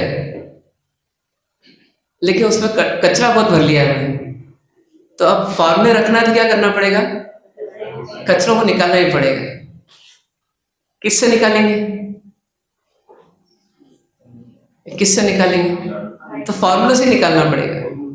फॉर्मूलों से निकालना है, जगह बनाना है, और फॉर्मूलों को रखना है, जिससे वापस कचरा नहीं आ जाए। अब एक और फॉर्मूला लेंगे अपन। आखिरी 2 फॉर्मूले जो हमारे थे, उसमें एक फॉर्मूला था हमारा कि आत्मा स्वयं अपने कर्मों का करता है। अपने आप को जिम्मेदार बनाना, और जिम्मेदारी को ईमानदारी से निभाना, पहला पॉइंट ये था। और इसका अगला पॉइंट था कि किए हुए कर्मों का भोक्ता भी आत्मा स्वयं है। किए हुए कर्मों का फल भी आत्मा ही भोगता है। कल अपने उसको थोड़ा देखने का प्रयास किया। हालांकि गुण विषय हो कि हम देख सके हमारे कर्मों का फल हमें ही मिलेगा अनुमान ज्ञान से, युक्तियों से, पर प्रयास करेंगे तो वो भी हमारा विजुलाइज होगा। जैसे अभी हमको कोई कहे कि आप जहर ले लो मुंह में, हमने लिया नहीं आज तक वो जहर, लेकिन हम लेंगे भी नहीं। यदि बता दिया किसी ने कि जहर है तो क्यों नहीं लेंगे? क्योंकि हमने उसका फल विजुलाइज कर लिया। कोई बोले 7वीं मंजिल से कूद जाओ, कूदे नहीं आज तक, अनुभव कभी लिया नहीं, लेकिन कूदेंगे भी नहीं। जो नहीं कि ठोकर खा करके सीखेंगे। हम क्या करेंगे उस समय? ब्रेन का यूज करेंगे और हम उस चीज को विजुलाइज कर लेंगे क्या होने वाला है बाद में। बस वो जो होने वाला है वो इतना दर्दनाक है, इतनी दहशत हो जाती है उसकी कि ऐसा सोचने में रोंगटे खड़े हो जाते हैं। कैसे कूद जाए नीचे? कूदेंगे तो रास्ते में क्या हो जाएगा? अंदर में विचार आते हैं और गिरने के बाद क्या होगा? तो नहीं कूदना हमें। मतलब कितना संभल जाते हैं अपन। कोई बोले चाकू से आज तक कभी आपने कुछ काटा नहीं है अपनी नस को, एक काम करो, एक नस को काट के देखो, बस काटेंगे अपन? क्यों नहीं काटेंगे?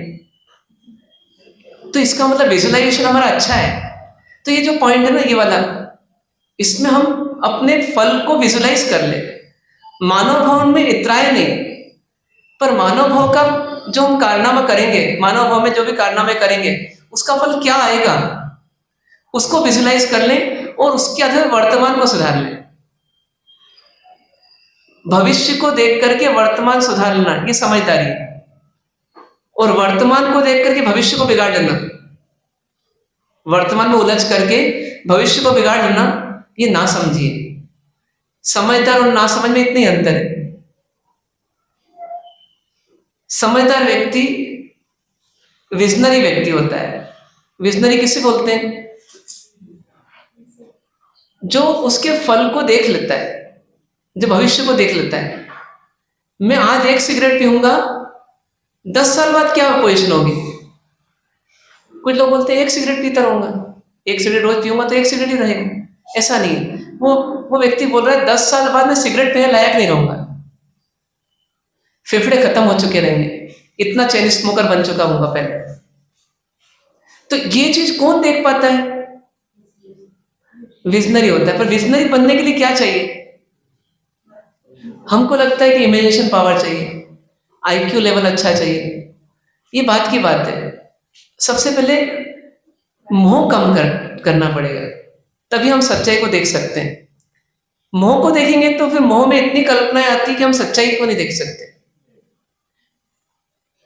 मोह को कम करके देखेंगे, सच्चाई दिख जाएगी।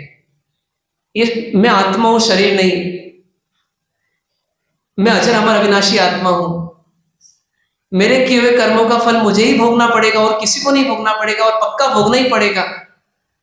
ये सब चीजों के लिए क्या चाहिए? कोई अवधि ज्ञान नहीं चाहिए कि मुझे अवधि ज्ञान हो जाए, मैं देख लूं कि आत्मा अजर अमर अविनाशी है।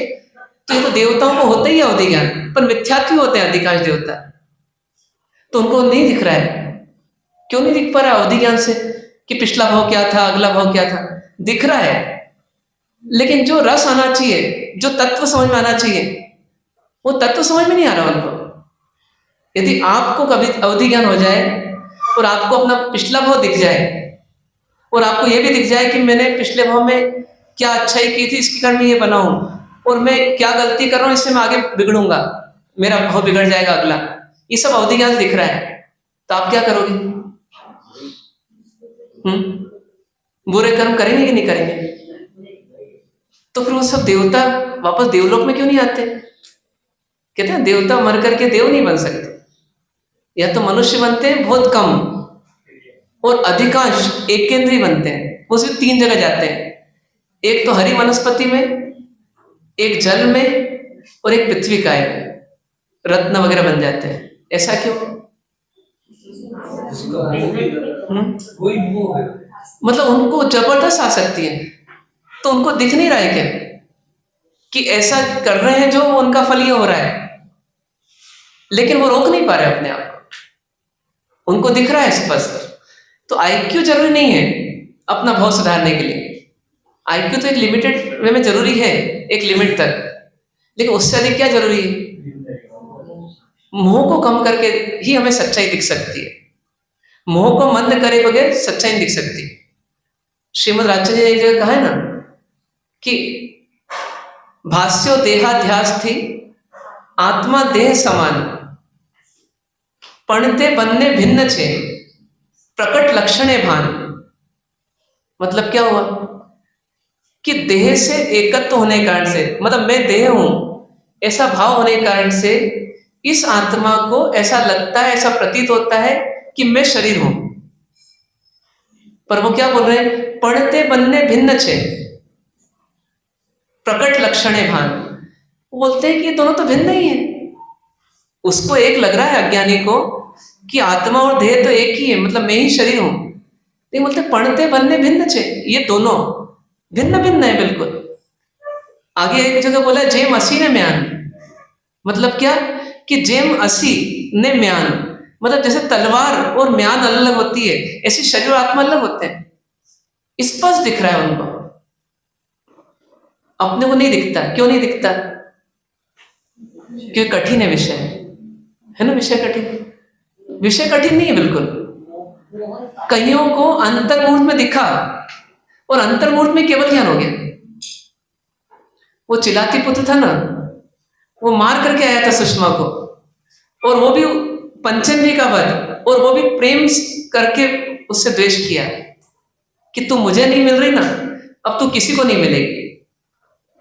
सोचिए कितना मोह। लेकिन वो मुनिराज मिले, उन्होंने उपशम, विवेक, संवर, ये 3 शब्द बोले और वो अंतर ध्यान हो गए, गायब हो गए अपनी विद्या से। लेकिन उसने 3 शब्द सुने और सबसे पहला काम किया कि उपशम किया। उपशम किया, सुना नहीं, समझा नहीं, बल्कि किया। किसको उपशमित कर दिया? स्वयं को। मैं क्या कर रहा था और उसका फल क्या निकला।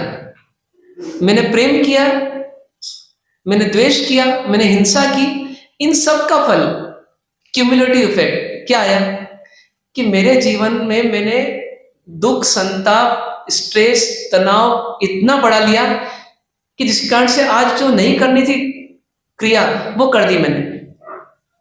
हाथ में नंगी तलवार है और एक तरफ सिर है सुषमा का, और वो ऐसे खड़े हैं और उपशम सोच रहे हैं कि मेरे दुख का कारण ये है, मेरी इच्छा, मेरा राग, मेरा मोह। और वैसे ही वो मुंडी गिर गई नीचे, तलवार नीचे गिर गई और वास्तव में उपशम हो गए। बस उपशम हुए तो विवेक जागृत हो गया, ज्ञान जागृत हो गया, तत्व समझ में आ गया कि जैसे ये भिन्न थी मेरे से, तो ये मुझे नहीं मिली, तो ये शरीर मेरा कहाँ है, ये मुझे नहीं मिलेगा। मैं इसको रबड़ी खिलाऊं, मैं इसको निलाऊं धुलाऊं, कुछ भी करूं, लेकिन ये मेरा नहीं होगा। ये विवेक जागृत हो गया। आत्मा अलग है, शरीर अलग है। मैं शरीर से राग कर सकता हूं, लेकिन शरीर मेरे साथ नहीं जाने वाला, ये छूटेगा, छूटा वही है। विवेक जागृत हो गया, और विवेक जागृत हो गया तो राग का क्या हो गया? राग का संवर हो गया। तो मेरे कहने का अभिप्राय यह है कि ये जो ज्ञान है, जो ज्ञान है, ये ज्ञान जागृत किसका होगा? विवेक किसका जागृत होगा? जिसका उपशम होगा ना। मतलब मोह कम करके देखेंगे, सच्चाई सामने आ जाएगी। बस ऐसे व्यक्ति क्या हो जाते हैं? विजनरी हो जाते हैं। ऐसे व्यक्ति विजनरी हो जाते हैं, उनका विजन जागृत हो जाता है। परमात्मा निष्ठुर नहीं थे, लेकिन मोही भी नहीं थे। वैज्ञानिक थे ना, अपन बोलते हैं वैज्ञानिक थे भगवान। क्यों? क्योंकि वो सत्य को स्वीकार करते थे।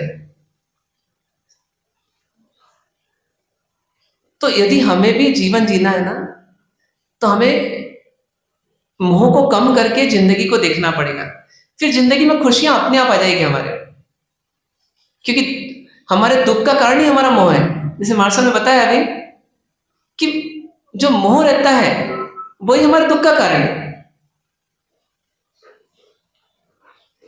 तो इस मोह को कम करने के लिए फॉर्मूले हैं, जो आपको फॉर्मूले अभी तक दिए गए। एक फॉर्मूला और लेना है अपने को। कर्तापना भी देख लिया, भोक्तापना भी देख लिया। ठीक है। अब एक और फॉर्मूला है अगला। वो फॉर्मूला क्या है? किस विभाव से देखूं तो मैं राग द्वेष का करता हूं, पर स्वभाव से देखूं तो मैं अकर्ता और अभोक्ता स्वभावी हूं। फॉर्मूला क्या है कि मूल से या मूल में मैं अकर्ता और अभोक्ता स्वभावी हूं।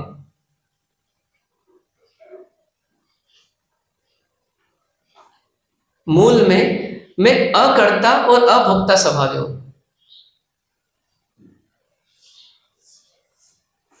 अब इसमें न्याय करना है अपने को। अकर्ता और अभोक्ता स्वभावी हूं। कर्ता किसको बोलते हैं?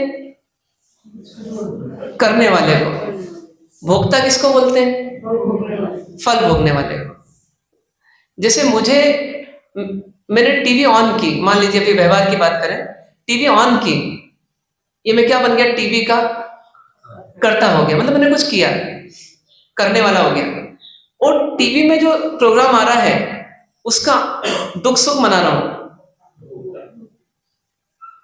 रावण सीता को ले जाता है तो आंसू मेरे आते हैं, और राम आकर के सीता को बचा लेते हैं, खुशी मुझे होती है। मतलब मैं उसको क्या कर रहा हूं? उस दृश्य को भोग रहा हूं। तो उसको बोलते हैं भोक्ता। भोगने वाले को बोलते हैं भोक्ता। तो अपन करता है कि भोक्ता है कि अकर्ता और अभोक्ता है, ये सोचना है अपने को। इसमें समय समय पर अलग स्थितियां हैं, अभी अपन ऐसा माने। तो कब कौन सा फॉर्मूला लगाना? क्योंकि एक फॉर्मूला लगाएंगे दूसरा लगाएंगे तो हम इम्बैलेंस हो जाएंगे।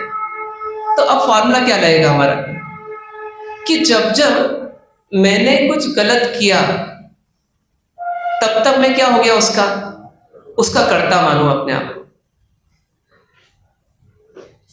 जब जब मैंने कुछ गलत किया, उसका फल मिला, तो मैं उसको भोक्ता मानूं, अपने को भोक्ता मानूं। लेकिन मुझे होना कैसा है, मुझे जीना कैसा चाहिए? जब ये प्रश्न उठे तो उसमें उत्तर क्या आना चाहिए? मैं ना तो कर्ता स्वभाव वाला हूं और ना भोक्ता स्वभाव वाला हूं। अज्ञान अवस्था में जब हमें मानना है कि मैं राग द्वेष का कर्ता और भोक्ता हूं।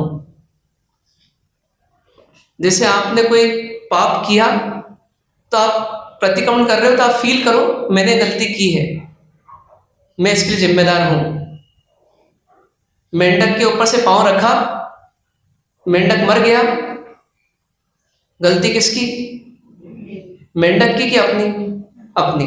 क्योंकि जिस समय मैंने कोई गलत किया है ना, उस समय मैं रेस्पॉन्सिबल बनूं, मैं स्वीकार करूं, नहीं तो मैं सुधार ही नहीं करूंगा।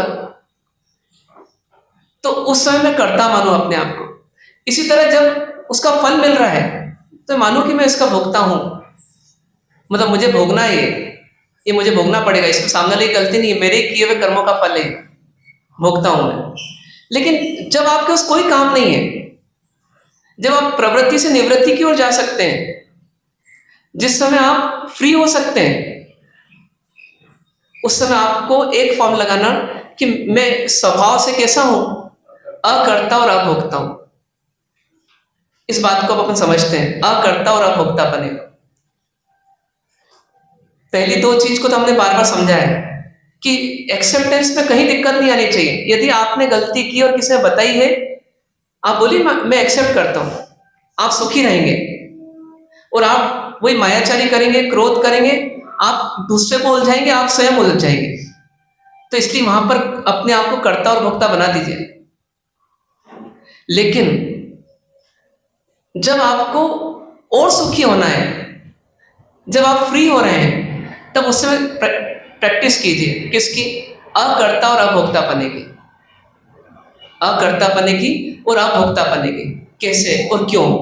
पहले तो अपन क्यों प्रूव करें कि आखिर ये, पहले उसके पहले अपन ये सोचें कि यदि मैं अकर्ता और अभोक्ता हो जाऊंगा तो मैं कैसा हो जाऊंगा। कोई जीव यदि अकर्ता और अभोक्ता है तो बताइए क्या करेगा वो? नहीं, क्या करेगा वो? कुछ नहीं करेगा, कुछ नहीं करेगा, यही करेगा बस, क्योंकि अकर्ता है। और अभोक्ता है तो प्रभावित नहीं होगा पर से। यदि अभोगता है तो प्रभावित नहीं होगा, और अकर्ता है तो कुछ करने की चेष्टा नहीं करेगा, तो उस समय उसको सुख मिलेगा कि दुख मिलेगा? बताइए, बोर होगा कि सुखी होगा? बोर नहीं होगा। वैसा रह नहीं पाता। हाँ, वैसा रह नहीं पाता, वो अलग बात है ना। पर पहले अपन तो फार्मूला खोज लेना, फिर फार्मूले की प्रैक्टिस करेंगे, फिर रहने की बात सोचेंगे। तो ये सोचें अपन कि यदि वो जीव कुछ नहीं कर रहा है, कुछ नहीं भोग रहा है, तो उस समय वो सुखी होगा कि दुखी होगा? सुखी क्यों होगा? मेरे हिसाब से तो बोर हो जाएगा। भार हट जाएगा उसका। क्या हो जाएगा? उसका भार हट जाएगा, क्योंकि कुछ करने में भी भार आता है, कुछ करने में भी भार आता है, और कुछ भोगने में भार आता है। यदि आप टीवी देख रहे हो तो टीवी में कभी सुखी तो कभी दुखी भी हो रहे हो, वो दुख भी हो रहा है आपको, भले अपन उसको भूल जाते हैं, पर दुखी हो रहे हैं। और कुछ करना है तो भार भी है, क्यों? कुछ करना है मतलब अंतिम फल तक पहुंचना है। अभी हम यही करते हैं मोह में। मोह यदि हम देखें ना माइन्यूटली, तो हमारा मोह कैसा होता है? मोह मतलब कल्पना। अब जैसे एक उदाहरण के लिए कि पति पत्नी कहीं बाहर गए हुए थे, घर में कोई था ही नहीं, और नौकरानी सुबह 9 बजे आती है, लेकिन आज वो 12 बजे उनकी ट्रेन पहुंची दोपहर में। अब नौकरानी आने की कोई संभावना नहीं। अब पति पत्नी आए, अब पति का काम तो दुकान पर शुरू होगा, तो पति का यहाँ घर में कोई काम नहीं दिखा जाए तो अब काम किसका है? पत्नी का है। अब पत्नी जैसे ही घुसी, कश्मीर होकर के आए वो दोनों, एकदम ठंडे होकर के, लेकिन वो पत्नी ने जैसे ही देखा कि यहाँ पर कचरा पड़ा हुआ है, वो एक खिड़की खुली हुई, वहां से कोई बिल्ली घुस गई थी, तो कोई डब्बा भी गिरा हुआ है रेक में से, और कुछ शक्कर भी ढुली हुई है, वो सब दृश्य देखा उसने। तो अब उसके भीतर में क्या हुआ, आप बता सकते हो? हाँ, बेचैनी तो अंतिम रिजल्ट है। मैं बोलूं कि एक मोह पैदा हुआ। क्या मोह पैदा हुआ? करने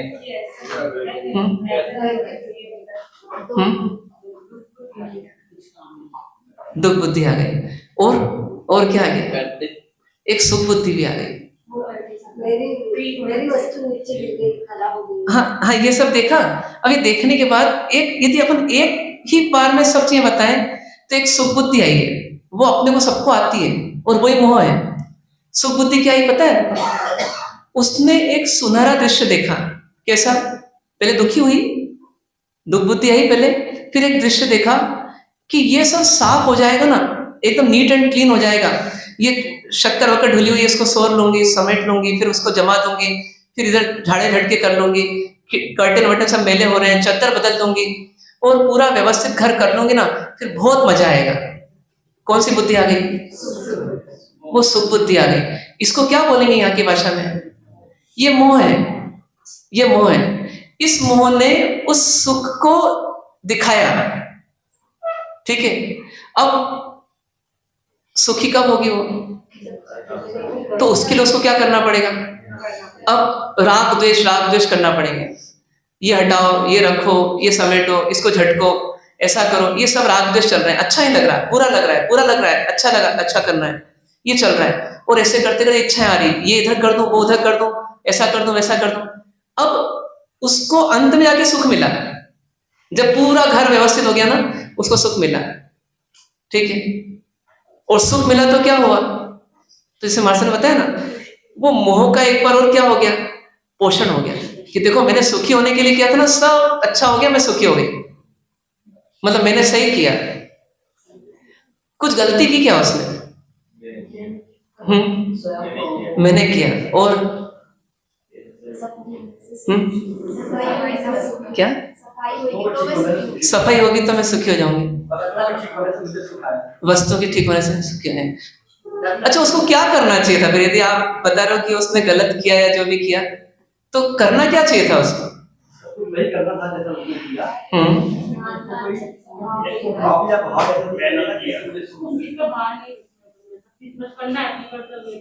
करना है तो कर दिया। तो फिर जब करने से कुछ मिलने वाला नहीं है तो फिर क्यों किया उसको? करने से कुछ मिलने वाला नहीं तो फिर क्यों किया? क्योंकि उसके अंदर वो मोह पैदा हो गया ना, उस मोह ने फोर्स पैदा कर दिया उसके अंदर। अब वो मोह का फोर्स इतना आ जाता है कि व्यक्ति को चैन नहीं पड़ेगी अब, और उसको क्या लग रहा है, सुखी होने का यही तरीका है यहाँ पर, अब इसके अलावा कोई दूसरा तरीका नहीं है। मैं सुखी तभी होंगी, मैं शांति से तभी बैठूंगी जब ये सब काम निपट जाएगा, नहीं तो मैं बैठ ही नहीं सकती। ये उसकी मिथ्या मान्यता आ गई। अभी तक वो जहां भी घूमने फिरने गई, कहीं जो है कचरों के ढेर लगे हुए थे, है ना, उसको कोई टेंशन नहीं आया कि उसके अंदर मोह नहीं आया। उसको ये फील यदि हो जाए ना घर में कि मैं इस स्थिति में भी सुखी रह सकती हूं, तो सुखी रह जाएगी इसी समय भी, बिना दुखी हो गई। पर वो इतना जबरदस्त मोह है वो, जो सुख दिखा रहा है कि जब ये पूरा साफ होगा तभी सुखी होंगे, ये उसको अभी राग द्वेष से बचने नहीं देगा। आई क्या बात समझ में? क्या वो मोह जरूरी था क्या? मेरा प्रश्न ये है बस, करना नहीं करना बात की बात है, वो मोह जरूरी था क्या? मोह जरूरी नहीं था। अभी आप जैसे कहीं सुबह सुबह मंदिर जाते हैं तो आपको रास्ते में बहुत सारे कचरे दिखाई देते हैं। दीपावली के अगले दिन घूमो तो देखो कितना कचरा है, आपको कोई टेंशन नहीं आता, क्योंकि आपने वो कल्पना नहीं की कि ये मेरा काम है, ये मुझे करूंगी तब मैं सुखी होंगी, ऐसा कुछ नहीं सोचा। बस मुझे निकलना है, इस रास्ते निकल जाऊं बस। ये एक जगह का मोह नहीं है जो हमारे को होता है। हमारी पूरी जिंदगी ऐसे ही ख्याली पुलाव में चलती रहती है और मोह बनता रहता है और मोह की पूर्ति का प्रयास होता रहता है, नया नया मोह का पोषण होता रहता है और नया नया मोह आता रहता है। ऐसा चलता रहता है पूरे जीवन भर। काम नहीं निपटते, हम निपट जाते हैं। कर्तव्य भी तो होता है। नहीं, कर्तव्य सोचो ना, ये कर्तव्य भी एक तरह से, अब अपन ऊपर की स्टेज में जा रहे हैं तो ये कर्तव्य भी जो हो रहा है ना, ये मोह से तो हमने कर्तव्य मान लिया। आपका कर्तव्य तो एक ही है, जो आपका परम उद्देश्य है, वो क्या है? सुखी रहना। और सुखी रहने में बाधक कौन है? ये मोह है। आप सुखी रहने के लिए कंडीशन क्यों बना रहे हो? सुखी रहना अनकंडीशनल है, आप सहज सुखी हो। पर हम क्या करते हैं, हम आदतन उसमें आ गए कि ये करूंगा तो मैं सुखी रहूंगा, ये करूंगा तो सुखी रहूंगा, और मुझे लगता है कि इसके बिना सुख हो ही नहीं सकता, इसके बिना मैं सुखी हो ही नहीं पाऊंगा। बस यही मोह है अंदर में। सुबह उठते हैं अपन, अपनों क्या लगता है एक बार नहा लेंगे ना तो सुखी हो जाएंगे। ये कल्पना है कि वास्तविकता है? बताइए, हमारे लिए वास्तविकता है क्योंकि हम आदतन में से आ गए, लेकिन ये है कल्पना कि आप सुखी रहो ना आराम से। उसमें शरीर का मेल क्या दिक्कत दे रहा है? सुखी किसको रहना है? स्वयं को, आत्मा को। उसमें शरीर कहाँ ऑब्स्ट्रक्शन बन रहा है? लेकिन हमारा मोह बोल रहा है कि नहीं, सुखी तभी होंगे। वो जब मोह गाढ़ हो जाता है ना तो किसी की सुनना भी नहीं चाहते अपन। ये हमारी स्थिति है। अब परमात्मा की स्थिति देखें। परमात्मा मोह त्याग की साधना कर रहे थे, तो उनको जो मिला, जैसा मिला, जहां मिला, जितना मिला, कोई दिक्कत ही नहीं है, वो एकदम सहज थे। उनका फॉर्मूला क्या था कि सहजता में ही सुख है। तो कौन सही दोनों में से? नमी राजर्षि का उदाहरण सुना होगा ना आपने। तो नमी राजर्षि को इंद्र ने रूप बदल करके आकर के कितने कितने ड्रामे किए। कभी उनको आग की लपटें दिखाई कि तुम्हारा राज्य जल रहा है, बोले मेरा है सो जावे नहीं, जावे सो मेरा नहीं। बोले तुम्हारे कारण कितने लोग रो रहे हैं, बोले मेरे कारण नहीं रो रहे हैं, वो अपने स्वार्थ के कारण रो रहे हैं। एकदम क्लियर कॉन्सेप्ट। बोले तुम्हारे पास इतना सुख था, सुविधा थी, संपन्नता थी, अब तुम मुनि बन गए, क्या होगा तुम्हारा भविष्य में? मेरा कोई कुछ बिगाड़ नहीं सकता। कॉन्सेप्ट बिल्कुल क्लियर है, फॉर्मूले बिल्कुल क्लियर है। अब मोह नहीं है, तो मोह नहीं तो सहज सुखी है। आपने कोई दुकान चलाई, दुकान में रोज टेंशन रहता था, आपने इस दीपावली के 1 महीने पहले किसी व्यक्ति को बेच दी, उसने दुकान खरीद ली। अब वहां माल नहीं बिक रहा है, आपको टेंशन है? क्यों नहीं? क्योंकि मेरी नहीं है, मोह नहीं, मतलब क्या है? अब आपके अंदर वो कॉन्सेप्ट नहीं है कि ये चले तो मैं सुखी हूं, ये चले या ना चले मैं सुखी हूं। अब वो कंडीशन नहीं है कि चले गए तो सुखी होंगे, ये मोह से कंडीशन बनती है, वो मोह नहीं है तो कोई दिक्कत नहीं है। कोई बच्चा है, उसने एक टारगेट बनाया कि मैं सीए बनूं तो मैं सुखी हूं,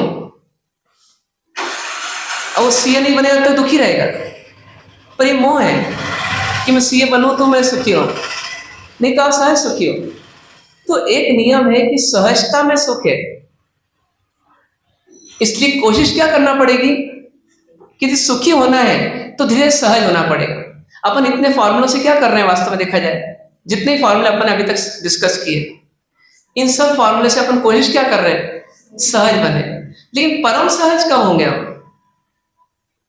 परम सहज कब होंगे?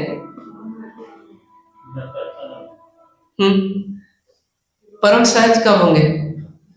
तो दो तरह के भार हटाना पड़ेंगे, एक दूसरे का भार हटाएंगे तो थोड़े सहज होंगे, एक अपना ही भार हटा देंगे तो और सहज हो जाएंगे। दोनों भार हटाना पड़ेंगे, दोनों ही भार हटाना पड़ेंगे, दूसरे का ही भार हटाना पड़ेगा और स्वयं का ही भार हटाना पड़ेगा, तो पूर्ण सहजता आएगी। तो अभी अपन ने अभी तक चर्चा की दूसरे का भार हटाने की, मेरा कोई दूसरा कुछ बिगाड़ नहीं सकता, मतलब हम दूसरे का भार हटा रहे हैं कि दूसरे का क्यों भार लेना, मेरे कर्मों को करने के लिए मैं स्वतंत्र हूं, दूसरे का भार हटाओ। लेकिन थोड़ा और आगे बढ़ जाइए। अब क्या सोचना है कि मुझे मेरे बारे में भी अपेक्षा नहीं करना है, मुझे मेरा ही भार नहीं रखना है, मुझे मेरा ही भार नहीं रखना है। हो सकता है ऐसा अपन दूसरे का ही भार नहीं रखें और अपना ही भार नहीं रखें? हो सकता है?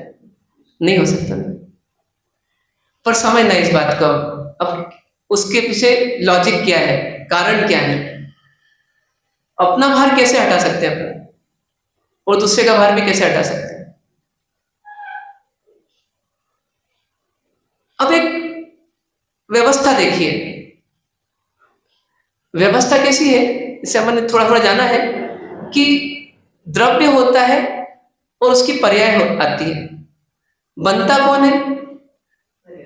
पर्याय बनती रहती है और बिगड़ती रहती है। द्रव्य बनता है क्या? द्रव्य बना बनाया है, द्रव्य बनता नहीं किसी से, बने तो वो द्रव्य कहां से आया, फिर वो द्रव्य कहां से आया, तो वो एंडलेस जर्नी। द्रव्य तो सहज है लेकिन पर्याय नई नई आती रहती है, ठीक है। अभी पर्याय जो आ रही है और जा रही है, ये नदी की तरह इसका प्रवाह चल रहा है, नई नई पर्याय आ रही है, पुरानी पर्याय जा रही है। ये पर्याय भी जो आ रही है, ये कौन ला रहा है? ये पर्याय कौन लाता है, कौन पैदा करता है? पर्याय हम स्वयं पैदा करते हैं, हमारी पर्याय कि स्वयं पैदा होती है? सहज आती है, पक्का। जैसे अभी बारिश का मौसम गया, लेकिन प्रकृति में कभी भी एकदम क्या होता है, कुछ आंधी आती है, कुछ हवा चलती है और एकदम बादल आ जाते हैं और बारिश हो जाती है। बोलने वाले बोलते रह जाते हैं, अरे बेमौसम बरसात कैसे आ रही है, पर आ गई हो तो उसको रोक नहीं सकते आप, इसको क्या बोलेंगे, ये सहज चल रहा है। ऐसे अपने अंदर भी देखिए, अपने अंदर भी विचार, भाव, उत्साह, सुख दुख, ये कई बार अचानक आते रहते हैं, अनप्लान्ड आते रहते हैं। ऐसा कैसे होता है? नेचुरल होता है कि अपन करते हैं इसको। देखिए, जब बुरा करें ना तो अपने को यही मानना है कि मैंने किया और मैं इसका फल भोगूंगा। लेकिन वस्तु स्वरूप से जब देखेंगे, वास्तविकता से देखेंगे, तो ये हो कैसा रहा है? ये बात सही कि जब बुरा होता है तब मैं उसका भावना ही भाता हूं करने की, लेकिन वो होता भी है, ये भी क्या सकते हैं क्या? जैसे मान लीजिए कोई व्यक्ति फिसलना चाहता है क्या, पर कभी कभी फिसल जाते हैं अपन। जैसे कभी कभी किसी पे चिढ़ते भी हैं, कोई बच्चा था वो सीढ़ी पर से फिसल गया, अपन क्या बोलेंगे, दिखता नहीं क्या तेरे को, फिसलना चाहता नहीं था लेकिन फिसल गया। कोई ड्राइवर एक्सीडेंट करना चाहता है क्या? पर रोज ध्यान से चलाता है, आज उसका ध्यान चूकता है और एक्सीडेंट हो जाता है। अपन भले ही बोलते हैं गुस्से में आकर के कि अंधे तूने देखा नहीं क्या, सामने इतना बड़ा ट्रक आ रहा था। वो बोले बाबूजी मेरा ध्यान ही नहीं गया आज। ऐसा होता है कि नहीं होता? कभी कभी क्या होता है, कोई व्यक्ति बहुत प्रॉम्प्ट होता है लेकिन किसी ने लेट हो जाता है। वो लेट कैसे हो गया, कारण बता देंगे अपन उसके बारे में कि ये चला लेट, उठा लेट, जो भी करा उसने, लेकिन वो लेट हो गया, चाहता नहीं था वो। रिजर्वेशन 4 महीने पहले करवाने वाला व्यक्ति ट्रेन मिस कर जाता है, ऐसा होता है? कैसे हो गया? हो जाता है। ये होता है तो कैसे होता है, इसके पीछे कारण क्या है? आप कोई बहुत अच्छा सेट लेकर के आए क्रॉकरी का और आज आप नहीं चाहते हैं, आप तो दूसरी नौकरानी को भी बोलते हैं ध्यान से धोना, इसको ध्यान से मांजना, ऐसा बराबर रखना, और आपके हाथ से ग्लास फूट जाती है, प्लेट फूट जाती है। ऐसा कैसे हो गया? तो इसका मतलब परमात्मा ने एक सत्य और खोजा। उन्होंने कहा कि ये सत्य है कि जब जो होता है वैसा पुरुषार्थ भी हम करते हैं, लेकिन वैसा ही होता है जो होना होता है। त्रिपृष्ठ कुमार ने हिंसा का भाव जबरदस्त किया और कानों में शीशा डलवाया, ठीक है। उस समय उनको नहीं दिख रहा था ये होना है, उन्होंने तो प्रयास किया, पुरुषार्थ किया, भावना की और वैसा किया, और फिर बाद में फल भी होगा। किया हुआ कर्म और उसका फल दोनों उनका था। लेकिन आदिनाथ भगवान ने पहले कैसे बता दिया? आदिनाथ भगवान ने पहले कैसे बता दिया कि केवल ज्ञान में कैसे बता दिया? केवल ज्ञान से उन्होंने सेट किया कि इनको ऐसे ही करवाऊंगा मैं। सेट था, उन्होंने जाना बस केवल ज्ञान से। केवल ज्ञान तो सीसीटीवी कैमरा है, बस अंतर इतना है कि वो प्रेजेंट को नहीं फ्यूचर को ही बता सकता है, पर बता वही सकता है जो दृश्य आने वाला है। तो इसका मतलब एक सत्य और है कि हमें पता नहीं होता, इसलिए हम राग द्वेष के कर्ता स्वयं बन जाते हैं, लेकिन ये बात भी सत्य है कि वो होना होता है। पहले से फिक्स है। किसने फिक्स किया? कर्मों ने नहीं, कर्म बनने के पहले फिक्स हो गया। त्रिपृष्ठ कुमार के भाव में भगवान ने कर्म मान रहा और कानों में कीले टुकी 27वें भाव में, लेकिन आदिनाथ भगवान ने कब बता दिया? मरीचि के भाव में बता दिया। तो सोचिए उन्होंने पहले ही बता दिया, उस समय तक तो भाव भी नहीं किए थे, कर्म भी नहीं बांधे थे। तो इसका मतलब क्या कि ये होना भी चल रहा है, संसार में होना भी चल रहा है, हो रही है चीजें, सब कुछ हो रही है। आप जिस कुर्सी में बैठे हैं ना, वो कुर्सी टूटेगी तो नहीं? अभी तो नहीं टूटेगी। अपन जिस भवन में बैठे हैं उसे भूकंप तो नहीं आएगा? अभी आ सकता है। तो अपन तैयार है क्या भूकंप को रोकने के लिए? नहीं, भूकंप को जानने के लिए। यदि जानने के लिए तैयार है तो जानते समय आश्चर्य भी नहीं होगा, अफसोस भी नहीं होगा, और जानने के लिए तैयार नहीं है तो शॉक लगेगा। सुखद या दुखद कुछ भी हो सकता है परिस्थिति बस। पर परमात्मा बोल रहे हैं ये आश्चर्य में दुख छिपा हुआ है, टेंशन छिपा हुआ है। हमको सहज हो जाना चाहिए। पूरी प्रकृति सहज है, पूरी विश्व व्यवस्था सहज है, बस हम यदि सहज हो जाएं तो हमें सुख मिल जाए। यदि आप घर जाओ 9 दिन के बाद और वहां पर मान लीजिए जैसी व्यवस्था आपने की थी उससे कुछ विपरीत हो जाए और आपके मन में विचार आए कि ऐसे ही होना था, ऐसे ही हुआ, तो आपको टेंशन नहीं आएगा। और नहीं तो आपके अंदर कर्तापना आ गया, भोक्तापना आ गया, अरे मेरे को ये नहीं जम रहा, ये नहीं अच्छा लग रहा, मतलब भोग लिया आपने और कर्ता बन गया, अब इनको सुधारूंगा मैं या सुधारूंगी मैं। क्या हो गया? आपका टेंशन शुरू हो गया। सहज रहे नहीं और दुख शुरू हुआ। इससे सुखी रहने की दवा क्या है कि अपन सुखी रहना है तो सहज होते चले जाए। सहज होना मतलब क्या? न पर से अपेक्षा करना और न स्व से करना। स्व की पर्याय में जो आ रहा है उसको जानते रहो, बस हो रहा है, हो रहा है, हो रहा है। क्या होगा? सुखी हो जाएंगे। अब क्या करना है? एक बैलेंस बनाना है। इसकी साधना कहाँ करेंगे अभी शुरुआत में? कुछ कुछ समय अपने उस फ्री रहता है। सम्यक चैत्य के दो रूप हैं, एक प्रवृत्ति रूप में भी होता है, एक निवृत्ति रूप में भी होता है। प्रवृत्ति रूप में अपन कोशिश करते हैं कि अपन राग द्वेष कर रहे हैं तो कम से कम करें, बचें राग द्वेष से, अनावश्यक राग द्वेष से बचें। लेकिन निवृत्ति के पीरियड में अपन क्या प्रयास करें कि अपन राग द्वेष ही ना करें। अपन सामयिक में जैसे मान लीजिए, तो अपन साधना क्या करें कि मुझे अभी राग द्वेष ही नहीं करना है। अब राग द्वेष नहीं करना है तो क्या करना है? कुछ करना नहीं, और जो हो रहा है उसमें भी दृष्टा रहना है।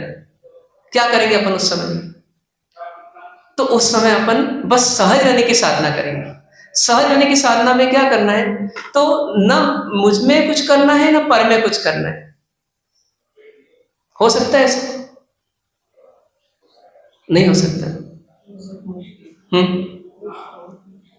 क्यों मुश्किल? अपन सोचे रहे, भावधारा चल रही है, ठीक है। क्यों चल रही है भावधारा? क्योंकि हमने कुछ करने का भार ले रखा है, तो उससे रिलेटेड भाव चल रहे हैं। जैसे उस बहन ने घर में घुसते से देखा कि पूरा अस्त व्यस्त है घर, अब सफाई करे वगैरह अपने सुखी नहीं होंगे। अपने उस सुखी होने के लिए अब एक ही तरीका, इसको सफाई कर दो बस अच्छी, सब काम निपट जाएगा, अपन टेंशन फ्री हो जाएंगे। ये मोह कर लिया। अब मोह कर लिया तो अब क्या हो गया?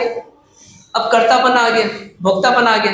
अब उसके कारण भाव चल रहे हैं। अब इसको यहाँ रखूं कि वहां रखूं, वहां रखूंगी तो ऐसा होगा, यहाँ रख देती हूँ, इसकी सफाई कर देती हूँ, इसको ऐसा कर देती हूँ। ये भाव क्यों चल रहे हैं? क्योंकि हमने अपने आप को कर्ता भोक्ता मान रखा है। और कर्ता भोक्ता क्यों मान रखा है? क्योंकि हमने ऐसा मान रखा है इसमें सुख है। लेकिन जब हम रुपेश जी,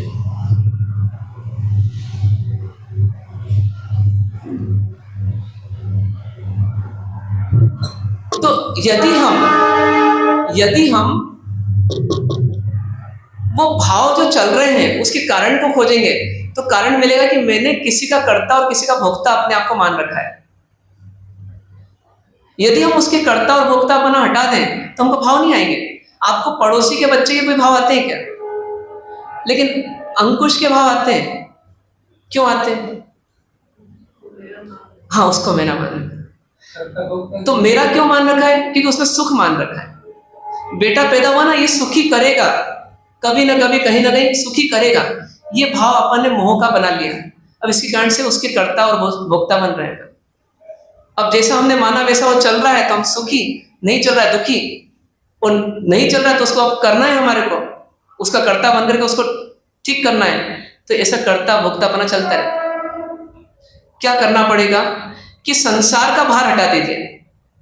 यदि हम अपने भीतर झांकेंगे तो आत्मा की तो अनंत शक्तियां हैं, और अनंत शक्ति आत्मा में है, तो आत्मा को फिर अब क्या पाना बाकी है? क्या हमारे किसी प्रयास से आत्मा की शक्तियां बढ़ जाएगी क्या? आत्मा की शक्तियां नहीं बढ़ेगी। क्या घट जाएगी क्या? यदि ध्यान नहीं दिया तो घटेगी भी नहीं। आत्मा की शक्तियां जितनी है उतनी रहेगी। ये ज्ञान दर्शन आदि जितनी शक्तियां ज्यों की त्यों रहेगी। ये सुखी रहना तो क्या करना पड़ेगा? तो मैं परिपूर्ण आत्मा हूं, अब मुझे कुछ चाहिए नहीं, कुछ करना नहीं, कुछ पाना नहीं, तो क्या होगा? भाव का अभाव होगा और हम सहज हो जाएंगे। और फिर जो घटनाएं घट रही है वो अपने फ्लो से घट रही है, उसका अपना फ्लो है, वो हो रही है, वो हो रही है और मैं जानने वाला हूं। नदी बहती है तो नदी बहने के समय हमको बाहर आता है क्या? हम अब बाहर खड़े होकर क्या देखते हैं कि नदी बह रही है, बस ये पानी आया ये चला गया, कचरा आया चला गया, नाव आई चली गई, कि हमको कुछ करना नहीं है। ऐसे ही ये संसार में स्व और पर की पर्याय का सहज प्रवाह चल रहा है। नई नई अवस्था आ रही है, पुरानी जा रही है। हमें कुछ भी करना नहीं है। हम कुछ भी नहीं करें तो भी अपने आप सब चलेगा। इसलिए क्या करना? सामयिक के पीरियड में ये साधना करना, इसको बोलते हैं निर्विकल्पता की साधना करना, समाधि की साधना करना, समता की साधना करना, ज्ञाता दृष्टापने की साधना करना। थोड़ी देर तो करना। चींटी चढ़ी यहां से, ठीक है, आप झटकोगे तो ही उतरेगी क्यों? हो सकता है पक्का, तो बस अपने आप हो रहा है। तो अपन क्या करें उस समय सामयिक में ध्यान में है तो भाई मच्छर के समय तो शायद नहीं कर पाए, पर चींटी के समय कर सकते हैं क्या? देख रहे हैं कपड़े पे आई, अब कहाँ घूमती है वो देखना है अपने को पता नहीं, लेकिन घूम फिर के उतरना उतर जाएगी। आप नहीं, चली नहीं गई, ज्ञान हुआ है आपको। अब उसके बाद राग मत करो उतारने का। जैसे आपको माइक पर दिख जाए कभी चींटी चढ़ते हो तो क्या करेंगे, वो चढ़ी अपनी यहाँ तक चढ़ी उतर जाएगी। पेड़ पे चढ़ते हुए देखते हैं मकोड़ों को, वो मकोड़े चूटते हैं पेड़ को, पत्ती खाते हैं या फल खाते हैं, पर अपन कुछ नहीं करते, वो अपने आप चढ़ते भी लाइन के लाइन में और उतर भी जाते हैं। अपन दृष्टा रह जाते हैं क्योंकि वहां राग नहीं है ना, यहाँ राग है थोड़ा, तो इस राग को भी हटा दीजिए। क्या कर लेगी वो, अपनी चढ़ेगी, योग्यता से उतर जाएगी। कभी गर्मी लग रही है, क्या करना, गर्मी अपने आप आएगी, थोड़ी देर बाद हवा भी अपने आप आ जाएगी। आपको क्या करना है, हाँ इंतजार भी नहीं करना है, बस जो वर्तमान में है उसमें अपेक्षा नहीं करना है। जो है सो है और वही होना है और वही हो रहा है। मेरा काम तो क्या है, मैं ये सब में नहीं जाऊं, मैं तो सुख पाऊं। क्यों? क्योंकि मैं एक परिपूर्ण आत्मा हूं। मेरे ज्ञान दशा आदि सब के सब जो है इंटेक्ट है, उनमें कहीं कुछ कमी नहीं आई। जैसे मान लीजिए कि किसी व्यक्ति के यहाँ चोरी हुई, लेकिन लॉकर का ताला नहीं खोल पाया सामने वाला। अब लॉकर में सब चीजें रखी हुई थी, बाहर तो कचरा पड़ा था, टीवी मोबाइल आदि सब कचरी चीजें थी, जो महंगी चीजें थी वो तो सब उसमें थी। अब वहां के मालिक को आने का दुख होगा क्या? क्यों नहीं होगा? बस तो ऐसी मैं परिपूर्ण आत्मा हूं, अभी जो आना है आ जाए। श्रेणिक महाराजा नरक में रह करके भी अपने से ज्यादा सुखी हैं। क्यों सुखी हैं? अब हम बोलते हैं बहुत दुख है। दुख किस में है? दुख किस में है? दुख पर्यायों में है, मेरे में नहीं है। मैं आत्मा परिपूर्ण हूं, और ये जो दुख है ये वही है जो आना है, मैं इसको बदल नहीं सकता। जब दुख को बदल नहीं सकता हूं तो मैं अपेक्षा क्यों करूं दुख को जाने की? और दुख की जाने की अपेक्षा गई तो आप सुखी अपने आप हो गए। सुखी होने के लिए कुछ नहीं करना पड़ा। कैंसर जब तक पड़ा नहीं था, पता नहीं था, तब तक कैंसर का दुख भी नहीं था। जब पता पड़ा कि अरे कैंसर है तो दुख शुरू हो गया। क्यों शुरू हो गया? क्योंकि कैंसर को हटाने की इच्छा शुरू हो गई। लेकिन आप सहज है कि इसमें जो आना है आ रहा है और जो जाना है जा रहा है। बाहुबली जी के ऊपर घोंसले लगना है लग रहे हैं, जाना है जा रहे हैं, बाहुबली जी को कोई अंतर नहीं पड़ रहा। ऐसे शरीर में जो रोग आना है आ रहा है, जाना है जा रहा है, मुझे कोई फर्क नहीं पड़ रहा है। मैं कौन हूं? मैं इस शरीर से भिन्न एक परिपूर्ण आत्मा हूं जो अनंत गुणों का स्वामी है। एक शुद्ध अखंड अभेद द्रव्य हूं मैं। बस वो भगवान आत्मा को जिसने अनुभव किया, वो पर्यायों की सहजता को स्वीकार किया, उसके विकल्प की स्थिति ही रहेगी, और यही निर्विकल्प स्थिति। क्या करना अपने को? एक फॉर्मूला ये बनाना अपने को अंतिम। क्या फॉर्मूला बनेगा हमारा? कि हाँ सहजता में सुख है और पूरा संसार सहज चल रहा है, तो मैं क्यों ना सहज बन जाऊं? मैं क्यों असहज रहूं? वो हो रहा है। जिसको जन्मना है वो जन्म रहा है, जिसको मरना है वो मर रहा है, जिसको शादी करना शादी कर रहा है। मुझे कुछ नहीं करना है। कम से कम सामयिक के काल में तो इसका आनंद ले लें। अपन बोलते हैं एक लाइट भी बटन नहीं दबाना अपने को, कच्चे पानी के एक बूंद नहीं टच करना, तो इसका मतलब कुछ करना नहीं उस समय। तो चलो सत्य को उस समय फील तो करें अपन, तो उस समय तो आनंद लें। उस समय तो कर्मों का बंध कम होगा, उस समय तो विकल्प कम होंगे, और जब उसका आनंद बढ़ते जाएगा तो उसकी खुमारी हमारी प्रवृत्ति में भी परिलक्षित होगी।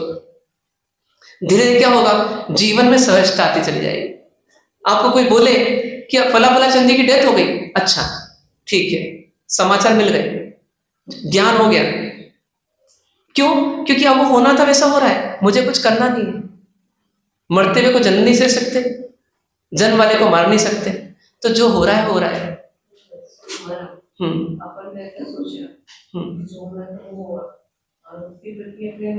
आंसू भी नहीं है, हमारे एक आंसू नहीं है, तो बोले इसको दुख ही है तो रोया ही नहीं करते। तो उसमें अपने को दुख क्यों? वो ऐसा बोलेगा तो अपने को काहे का दुख? दुख क्यों? व्यवहार है तो नहीं, वही सोच रहे हैं अपन कि दुख करना कि नहीं करना। अपने को उसका दुख नहीं हो रहा कि वो चला गया, अपने को ये दुख है कि वो बोलेगा तो अपन को बहुत दुख होगा। तो अपन ये मान कषाय हटाए अपने, ये व्यवहार का राग नहीं, ये मान कषाय का राग है। अपने रोने से वो जन्मता हो तो चलो रो लो, जन्मेगा तो नहीं वापस है। मतलब अपन तो अभी साधना कहाँ कर रहे हैं, स्टार्टिंग अभी अपन मान ही सोच पाएंगे कि अपन कोई मर जाए तो करें, लेकिन अपन कम से कम सामयिक के काल में कुछ समय के लिए इस शरीर से भिन्न और इस संसार की परिस्थितियों से भिन्न अपने आनंद को तो पाने का प्रयास करें। इतने तक तो हम आ जाए, फिर हम उसको साधना को कैसे आगे बढ़ाते हैं उसके लिए गुण स्थान वर्ती हमारी भूमिका अनुसार हमें काम करना आगे। लेकिन कम से कम हम कहीं निवृत्ति का काल ढूंढें और उसमें ये साधना करें, ठीक है, कोशिश करना है। ओम शांति।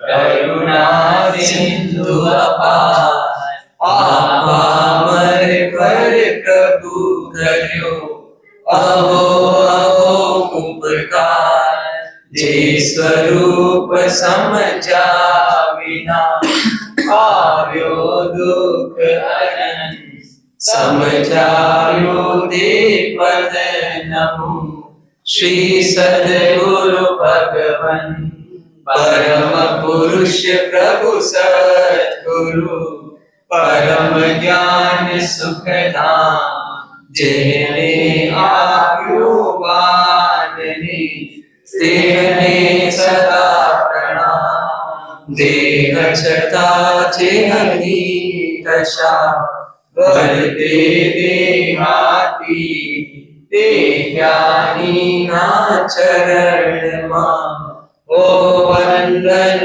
अग्नि ओ वंदन अग्नि।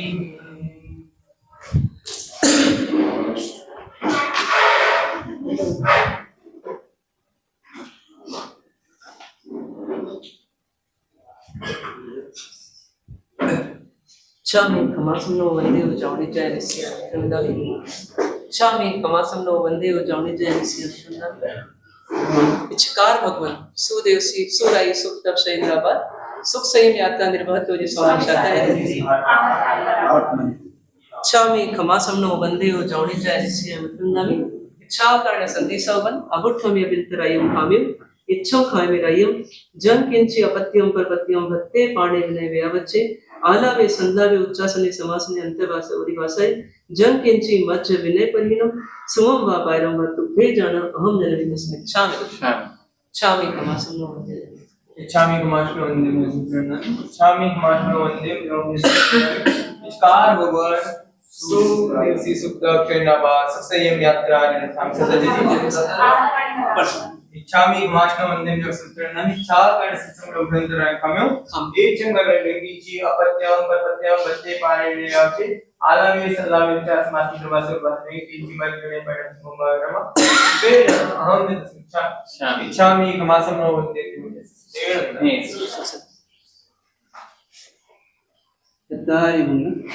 कतारि मंगल मर्यादा मंगल सिद्धा मंगल साहो मंगल केवली कुंडम कतारि लोकुत्तम मर्यादा लोकुत्तम सिद्धा लोकुत्तम साहो लोकुत्तम केवली कुंडम कतारि शरणं पहुंचामि हरिते शरणं पहुंचामि सिद्धे शरणं पहुंचामि साहो शरणं पहुंचामि केवली कुंडम सर्व मंगल मंगल कल्याण कारण प्रधानम सर्व जन्म जयति शाश्वत।